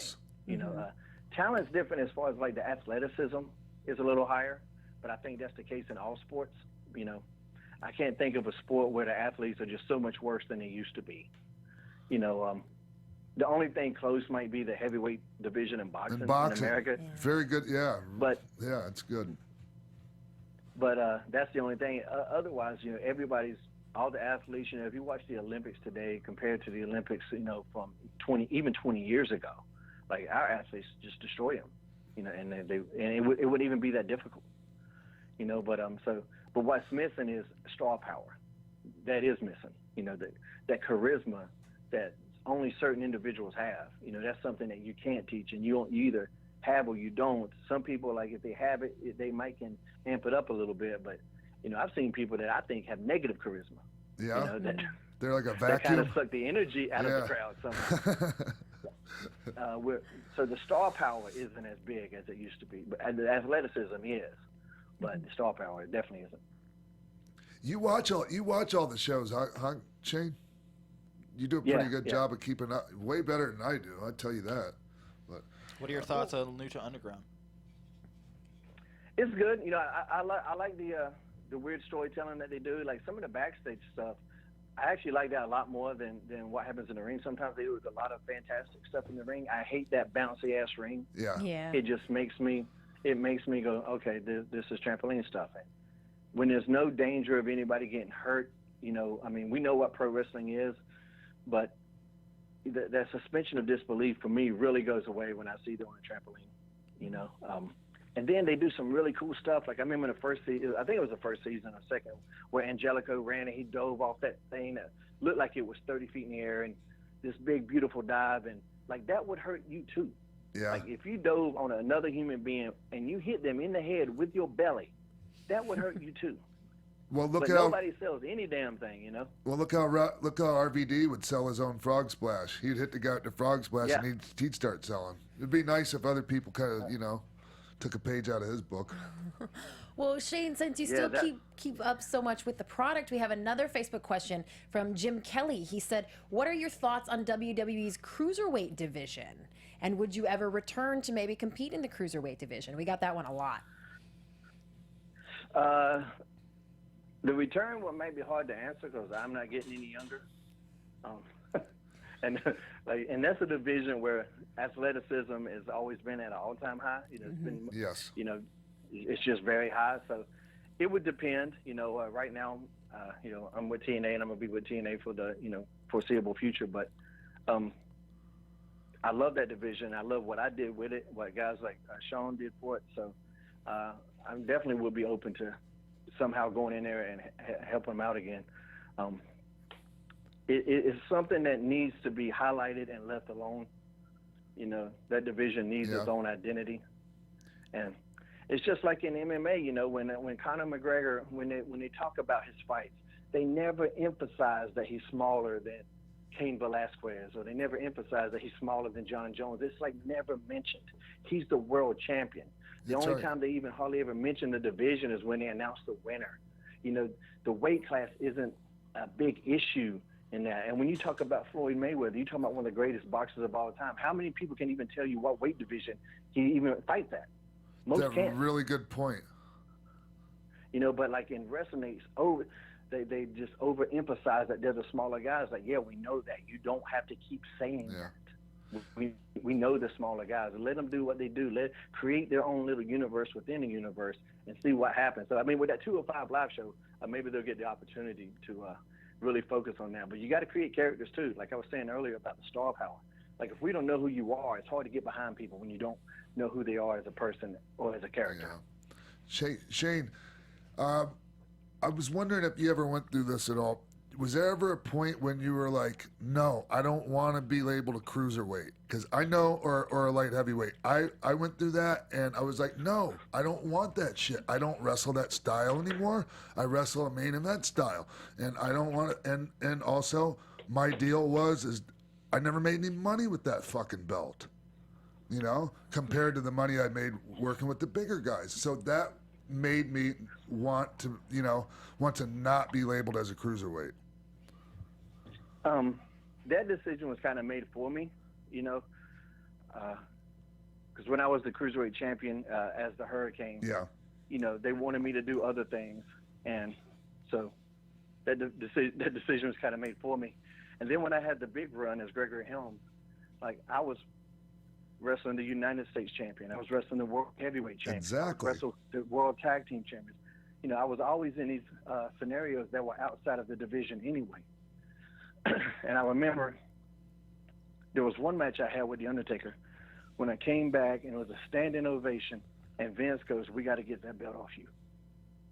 Yeah. Just telling me that I'm bigger than the division at that particular point. It's just a reminder. So that decision was kind of made for me. Yeah, when you have that belt, it reminds people that you're a small guy. Yeah. So that was my and like problem. I would cut promos too. I was trying to cut promos, and I know there was one that I liked, but knowing how Vince is, they might not have liked it.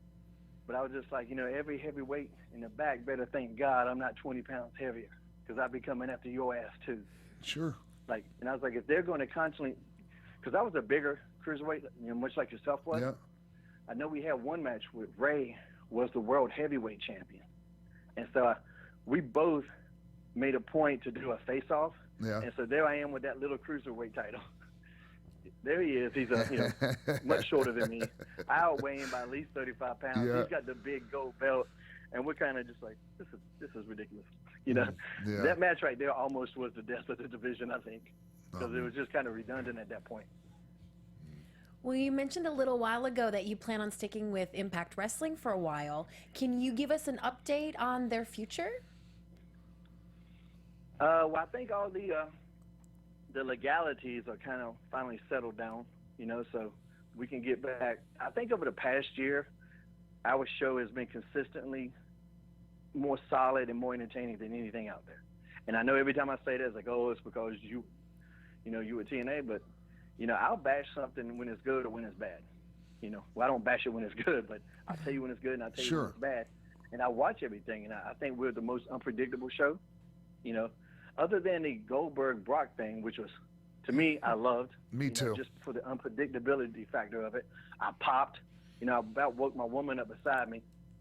I love the unpredictability. I love not being able to predict every single match. I love that. So I love what we're doing. I think the best analogy I can come up with for TNA is that we're a restaurant that has new cooks. We got a new kitchen. We got a new menu. But people can't forget the E. coli breakout that we had a couple years ago that killed about 8 people. Yeah. So we're constantly fighting the ghost of TNA's past. Well, so I don't know if we need to rebrand. I was going to say, Shane, that's fine. I think that might be the best way to go with it, because I mean the talent is there, Shane. The talent is great, you know. Talent like the Hardys. And actually, we have a question from Nikki Dix. She wants to know, Shane, have there been talks or plans of you feuding with the Hardys in TNA or joining them? She said, with history going back to Omega, it would be a good story, especially if Shane goes into the lake of reincarnation. Is that a possibility? She needs to watch Total Nonstop Deletion on December the 15th. Oh. And I think she'll be pleasantly surprised. Oh, and that's nice. all I can say. Nice. Little scoopage. Oh, that makes me excited. Yeah. Really? You can't any more tidbits? I just say that the water's pretty cold at this time of year in North Carolina. All right, that's a pretty good tease, Shane. Thank you. Have you enjoyed shooting all this stuff on like the Hardy compound? And I know you were in like his Halloween videos, like one of the trick-or-treaters. Like, do you really enjoy that? How do you know that was me? I had a similar hurricane mask. Yeah, I've enjoyed it all, man. I like the way, you know, even when we're at Orlando, and like sometimes the crowds are just so burnt out, you know, that you can tell they're exhausted. But we shoot so many things out of sequence, and we'll shoot elements from certain, like from, at the most, from 4 different shows we've shot in one day, different elements from different shows, including the pay-per-views and stuff like that. So it's really interesting the way it all comes together. Whereas, you know, with WWE and WCW, we shoot everything sequentially as it happens. Yeah. You know, everything's in order there. But there, everything's out of order. And sometimes that's to keep guys from having to work too much in one day. And sometimes, you know, because we let a lot of talent take independent bookings too, that maybe they're not there on that Friday. So we got to wait to Saturday to shoot their segments. But it also helps us kind of keep everything away from the spoilers, you know, and that's important. I don't know why people go and watch and go read spoilers. And then they act like, you know, well, I knew that was going to happen. Like, yeah, you read the spoilers, asshole. Yeah. Kind of, you did that to yourself. You know what I mean?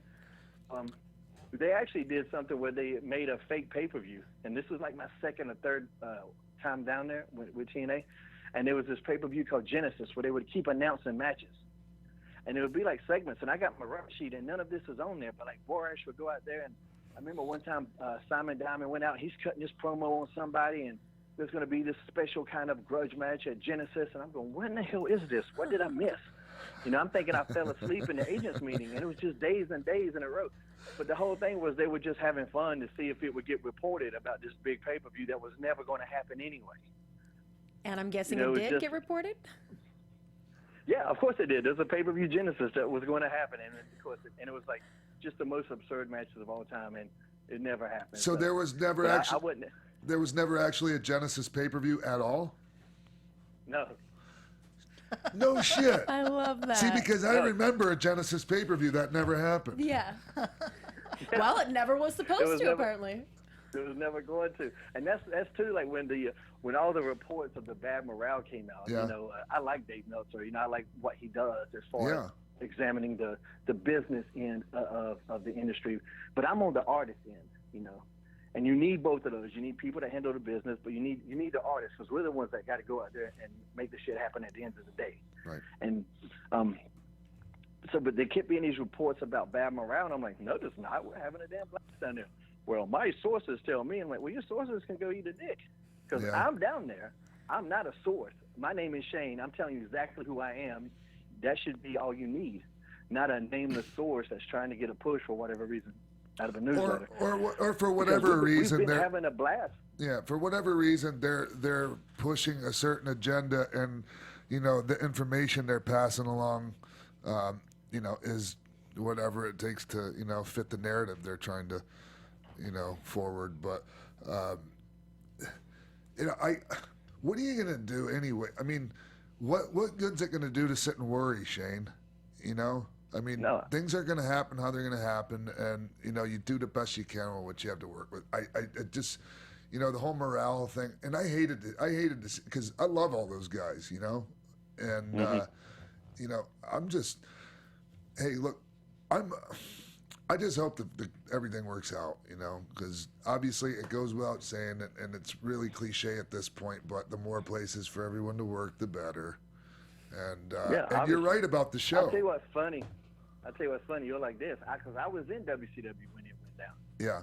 And so I remember those dying days and those dying months, and I've had this talk with some of the guys. Like, listen, don't worry about any of that shit, because I remember I had that talk with myself, because you would hear all these rumors, and you know the company would tell us everything in the world, trying to keep us, you know, our morale lifted or whatever, keep our spirits up, and half the time it's fucking nonsense. And I just I can't worry about it. So I need to go and do what I do, and that's all I did worry about was what Sugar Shane was doing in the ring. I couldn't worry. I'm not in these meetings.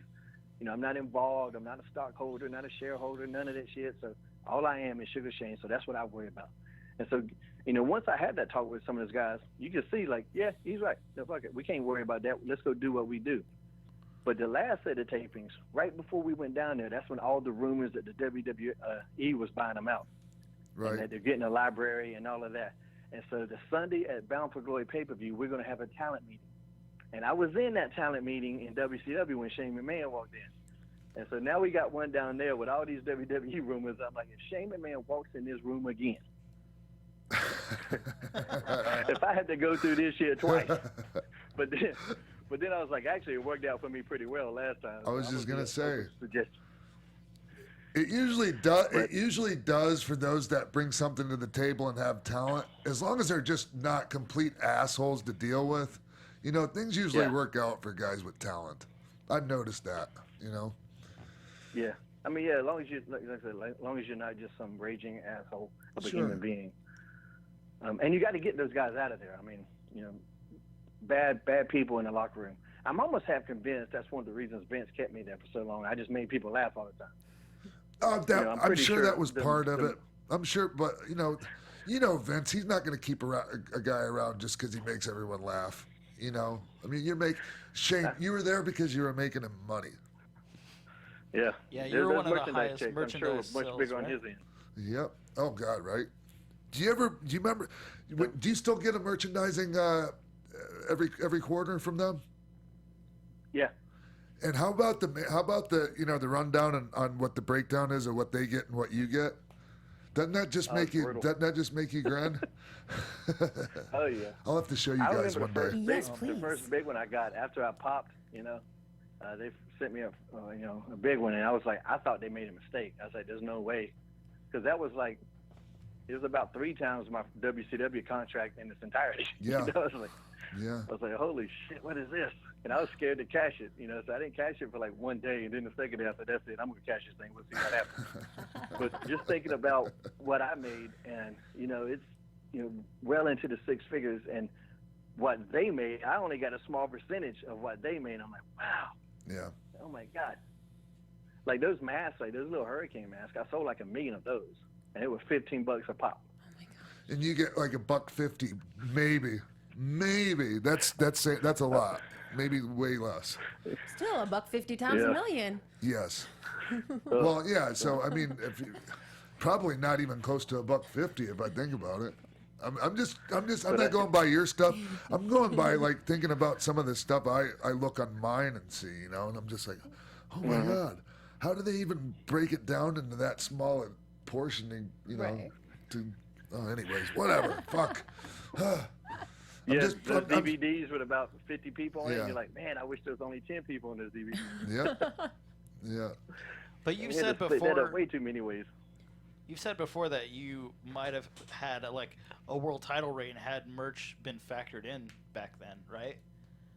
Because this was before. Maybe not with the Hurricane. I don't think the Hurricane was a guy that would win the world title. If I did, it would be something, you know, flukish, you know, a pop of the night type thing, and then get my ass tore up the very next day. I don't think that character, you know, that character was comic relief, and I was really good at that. So I'm not knocking what that character was, because I think that's really important. Comic relief is a very important element in writing, and I think any good writer would tell you that. But I don't think that's the guy to be the face of the company, to carry the brand. Gregory Helms could have, you know, my heel run with Gregory Helms and the work I was doing. Him, yes, I definitely could have. but not the Hurricane. Well, you and Sean were both tag champs with Kane, which I think is awesome. Mm-hmm. And you won it from Lance Storm and Christian with Kane, and Sean beat Jeff Jarrett and Owen Hart with Kane to win the tag belts, which I thought was really cool. I wanted to know any stories you guys have about tagging with Kane. Let me real quick just butt in. Shane, when you were teaming with Kane, did you have any house show matches? Did you were on the road with him as a team, or just a few times? Yeah, we went on the road a little bit. We never rode together. But what I'm getting house show matches. What I'm getting at is it's fun working with Kane and being his partner and his opponent, but it's definitely no fucking night off. Oh no, you're doing all the work. You damn right. You're the one getting thrown around. You're the one getting your ass kicked, and you're tagging him, and he comes in and blows the comeback. It's like you go out with a girl, you pick her up, you whine her, you dine her, you take her back to the hotel. He walks in the room, seals the deal, and leaves. That's and it. You're just standing there. That's it. Yep. How hot is the pyro in the ring when he sets it off? Because just being a fan in the crowd, it is insane. I can't imagine standing in the ring, or have there ever been mishaps where oh shit, my hair caught on fire? I'll tell you a story. I was under the ring one time, and it was one of those deals where I had to appear out of nowhere. So I was under the ring. They loaded me under there, and they just forgot to tell me that Kane was going to do pyro or whatever.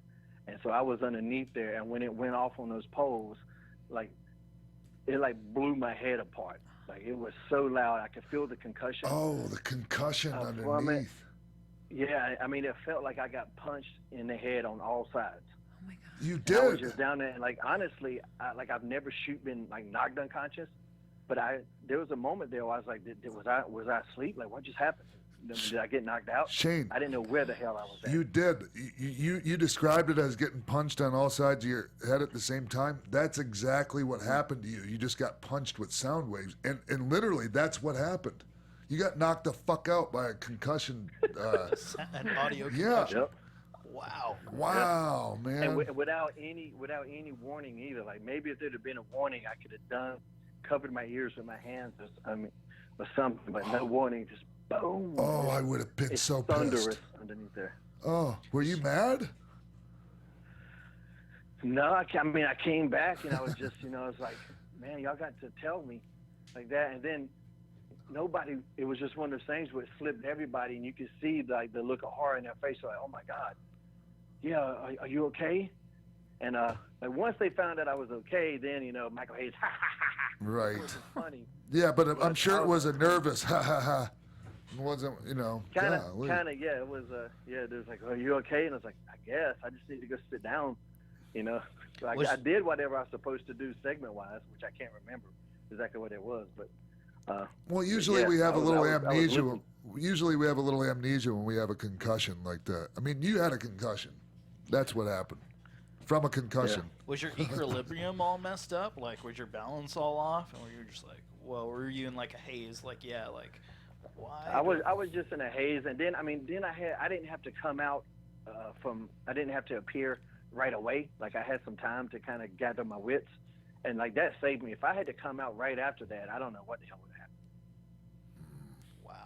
Wow. Well, Shane, we so appreciate you telling these stories and sharing all this with us today. We're going to make sure that we tell all the fans to watch you on Impact Wrestling on December 15th, or maybe. Is there anywhere else you're going to be popping up, or anything else you want to promote to tell the fans about? As far as for wrestling, I've taken off to the whole rest of the year.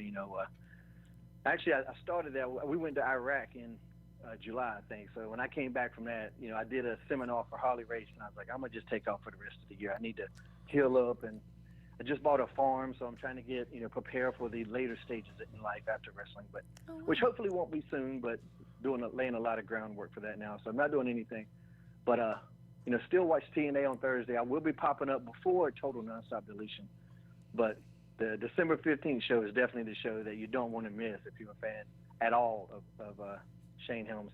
As far as keeping up with me, at Shane Helms.com is universal everything. That's my Instagram, Twitter, Tumblr, even Facebook, and that's because my website is shanehelms.com.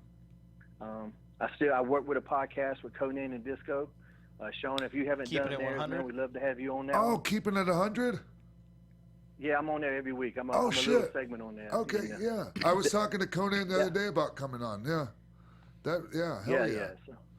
Nice. All right, and we'll probably be talking to facilitate that, Shane. Sounds good. Cool. But yeah, anything I do, I always post. I try to keep people well informed about what I'm doing. So. Nice. Well, hey Shane, I appreciate you coming on, man. I won't. We could just keep on talking. I mean, is there anything that okay? Before we go, is there anything that I've neglected to bring up that, like, when you decided you want to come on, that you were hoping we talked about? No, I'm just so open-minded about things. I just kind of like go with the flow. Like I like everything. Just do a ton of other things we can talk about, but we can save that for part 2. That would be great. Yeah, buddy. Yeah, that would be great, because I really hope you. We didn't touch on the Rock stuff. We got a whole lot to talk about still. So, I mean, it would be. I'm undefeated against the sexiest man alive. That's hard to say. Well, hey. And that in itself is pretty sexy. What happened with that? There you go. The Rock? Yeah. I mean, like, it all started with the backstage segment, and it caught someone's eye, and it just got pushed. And so, hey, we just wrapped it up, but now I'm putting the fucking car into reverse here, because I wasn't in a good place in my life at the time when that happened. So run that by me real quick. Well, Shane, do you want to tell him? Shit, I'm sorry, Shane. Yeah.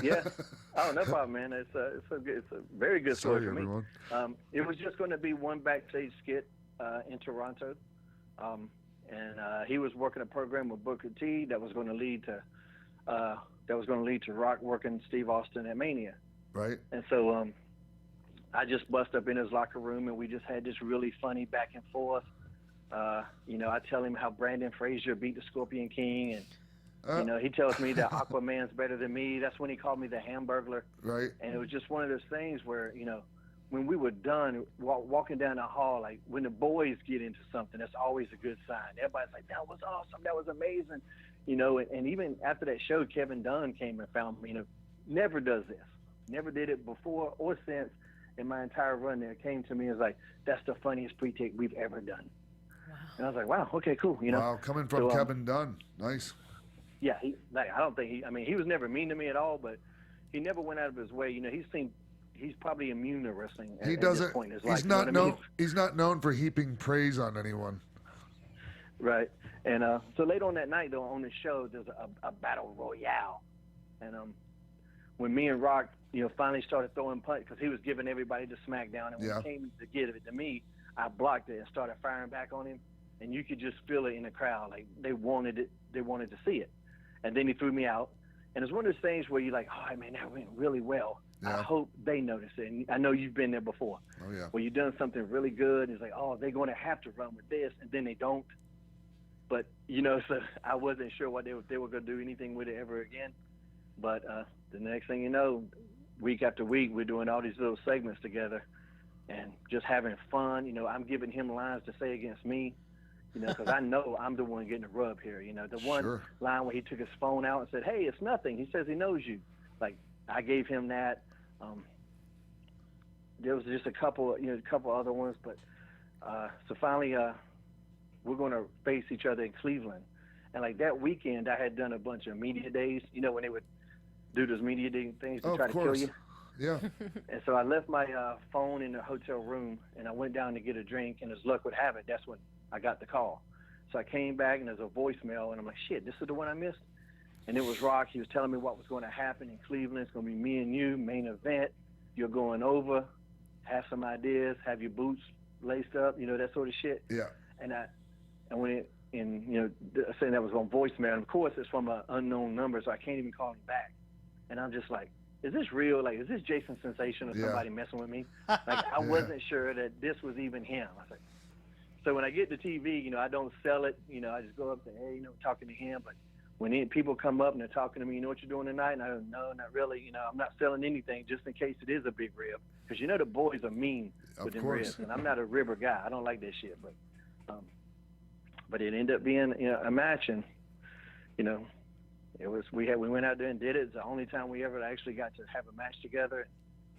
But I told him that's because once I win, it's a no rematch clause. I was gonna say you never returned the favor. That's pretty shitty of you. Yeah, man. No, it's fucking bullshit. If you beat me first, then I get a rematch. If I win first, no rematch. Wow. I'll That's be in my damned. contract. No, it was beautiful, man. It was his idea. You know, he was the one that wanted to do it. You know, so I think for whatever reason, it's not like we came up together. You know, I mean, we were buddies, of course, especially after that. But he wanted to do it because he wanted to do it, Shane, because he knew it was great shit. He knew from he was that. I mean, he's always had a clue. Always. I think he had a clue about wrestling coming down the chute. You know, when the day he was born. You know, so. Yep. Wow, I'm embarrassed that I didn't know that happened. I think the coolest thing from this whole feud I heard you tell, I think it was on Jericho's podcast, where they were like trying to do another pre-tape for you, and Rock kept messing up the lines, and he gave you a wink like, this is so we could do it live on the air, and they can't cut us off. Yeah. They're just going to have to let us go. And is that the one where you're like, you're in his locker and he opens it and then he closes it and you appear on the other side and the whole like, oh, nothing called. Was that promo? Yeah, well, I'd been hiding in there the whole time, Yeah. Because I was just going to fly in there. Like normal, I was just going to fly into the scene. I saw those little lockers. I was like, hey, what if I'm hiding in there? Yeah. And then we all just popped. But like what he's saying, Sean, is like when that one was going to be pre-taped. Yeah. The other ones had been live. And he keeps kind of flubbing his lines a little bit, which he never did before. Yeah. You know. And I was like, man, he's never really done this before. And then one time he just turns and gives me that little wink. And I was like, oh, all right. He's doing that. So because now the clock's ticking. Like, if we don't get it in this take, we're going to have to do it live. And then he gave me that wink. And I was like, oh, okay. Here we go. Shane, when is it? And so then it turned from a 2-minute segment to like a 7-minute segment. Oh, great. But when is it? It's always better live. I've never done a segment like that didn't turn out better live. It just for him especially because the crowd would chant so much. Like backstage segments, like I can honestly say there's been some of my pre-tape that could have been just as better. I mean, were just as good pre-tape than they were live because I didn't have to rely on any interaction from the crowd. But because the crowd would start, Rocky sucks or whatever they would chant, and he would react to it. Like for him specifically, I think it's just better live all the time. And he's going to go long. You're just going to have to accept that. That's right. So is there like a feed that you guys can watch while you're doing those promos? Because he'll always reference, like he could hear the crowd's reaction as it's happening. No, you can just hear it. You can just hear it from like where you are? Yeah. Wow. Oh, in the back. Yeah. No, you can hear it for sure. Oh, okay. Because I always wondered that. Like how it would be like, Rocky doesn't suck, and everyone's like, keeps chanting louder. I'm like, how does he hear that? No, you can actually hear it. They have like a speak. You can hear it through the system, and like sometimes you can hear it, just from because the crowd it's itself. that loud. Wow. So. Yeah, one of the most indirect compliments I ever got was coming back from a match with Shelton Benjamin. It's like one of those matches where we just really clicked and we had them and they were really behind me. And I came back and Stephanie goes, well, thanks a lot. You kept busting my pre-tape. Yeah. Like, what'd I do? Like, I honestly didn't know what she was talking about. She goes, yeah, you were pretty over tonight. You kept busting it. And she kind of gave me that thumbs up. I was like, oh, good. Fuck that pre-tape. It's a good thing. Yeah. Yeah. So Christy, do you want to try to wrap this thing up and take it home again? I'm going to try one more time to shut you boys down. Oh, Shane, thank you again. And we apparently we have plenty of juice for a part 2. So I'll be hitting you up again soon. Thank you so much, good. Shane. Sounds great to me. Thank you guys for everything. My love to Sebastian. And thank you so much, man. And I hope to see you again soon, man. And if not, we'll definitely we'll try to get you back on here if you can spare the time. Oh, man, I'll make time for you guys, man. I appreciate everything you've done, man. Thank you so much, Shane. Massive respect. Oh, man, and the feeling's mutual, my friend. Have a great day, bro. All right, you too, buddy. Thanks, Shane. Bye-bye. Cool. Oh, wow. That was awesome. And we are going to be right back with a little more X-Pac 12360. Hey guys, Maria Menounos here. We want to let you know about my new show on SiriusXM Stars Channel 109. It's called Conversations with Maria, and it's live Monday through Friday at 10 a.m. Pacific, 1 p.m. Eastern. Go to conversationswithmaria.com for more info. Buzz you later. Welcome back to X-Pac 12360. We just chatted with Shane, the Hurricane Helms. Yes. And man, I was most interested in what you were saying about the merchandise and the breakdown and I'm nosy like that. I like that stuff. Sometimes I don't know, or let me just rephrase that. Some things that just seem trivial to me and no big deal are the things that you guys want to know more really about. want to know about. Right. And that's funny to me. It's just, but it is kind of fascinating to look through one of those if you've never seen it before. Yeah, I'm going to hold you to that showing us one. I will. I might have one with me, actually. Oh, hey. He's carrying his receipts around, y'all. Well, I'm glad that we got that little tidbit in with The Rock as well at the end there, you know. Sure. Always more to talk about with I these figured guys. that would have been like a huge thing in the comments, like, why didn't you guys talk about The Rock? Yeah. So, it was cool to mention it and that he wanted to talk about it. I can't believe, you were like, no, what? What are we talking about? Well, here's the thing. Try to remember that there was a dark period in my life for a few years, and it was right around that time. Okay. So That I makes think sense. wrestling was something that I wasn't paying attention to. That makes sense. Yeah. Well, that's why we're here. And we do also get a lot of positive feedback from the fans, not just what we don't ask. And we love to hear from all of you. And you guys can always keep up with me on Twitter, Instagram, and Snapchat at Christy Reports. And please also follow the show on Instagram at XPac12360. I just gave Sean access to that, so he's going to be posting some stuff there. It's about to get really good. And give us a like at facebook.com/XPac12360 show. There's a lot of links. That's where you can post your questions for next week's guest, Bob Holly. And where can they follow you at, Jimbo? You can follow me on Twitter at Jimbo in the Booth. Tomorrow is Thanksgiving, so I wanted to take this time to give some thanks to Keven and Maria for allowing us here at AfterBuzz to follow our dreams and giving us the opportunities to do so. I want to thank all the fans and listeners that support the X-Pac 12360 podcast, among all the other podcasts and shows at AfterBuzz. Thank you for your tweets and your questions and always being involved with the show. Thanks to all the staff here at AfterBuzz that do everything behind the scenes. The Phils, Marissas, Stevens, Briannas, and all of them. Big thanks to Mark in the booth for handling all our wrestling stuff behind the scenes. I love you guys. Huge thanks to Christy for staying up late and doing lots of research and always making sure she pulls quotes and works very hard on this show among all her other shows. And thank you to Sean for giving me the chance as a fan to have this opportunity to become your friend. I'm truly grateful and thankful. Cool. I really appreciate it. Wow. I told you at the beginning we were going to give you compliments. How do I? Well, I was going to say exactly what Jimbo just said. I was going to thank everybody in that order and all that. No, I'm just kidding. I ditto to everything you just said except for the part where I thank myself. Thank you both so much, and thank you, Mark, in the booth. This has so far been an amazing experience for me. I'm having a great time doing this. I hope you all are too. Very, very much And so. I hope everyone is having a good time listening and watching at home. Appreciate it. Happy Thanksgiving, everybody. Love you all. And we can't wait to do it again next week, so we'll see you then. Bye-bye. From executive producers Maria Menounos, Phil Svitek, Keven Undergaro, show producer Jimbo Frank, managing editor of AfterBuzz Wrestling Christy Olson, and managing producer of AfterBuzz Wrestling Mark Bidonica and the entire X-Pac 12360 staff, we would like to thank you for tuning in. Feel free to like us on Facebook, rate and comment on iTunes and YouTube, follow X-Pac on Twitter at TheRealXpac, and email us at xpac12360show@gmail.com. This has been a presentation of the AfterBuzz TV Network. Buzz you later!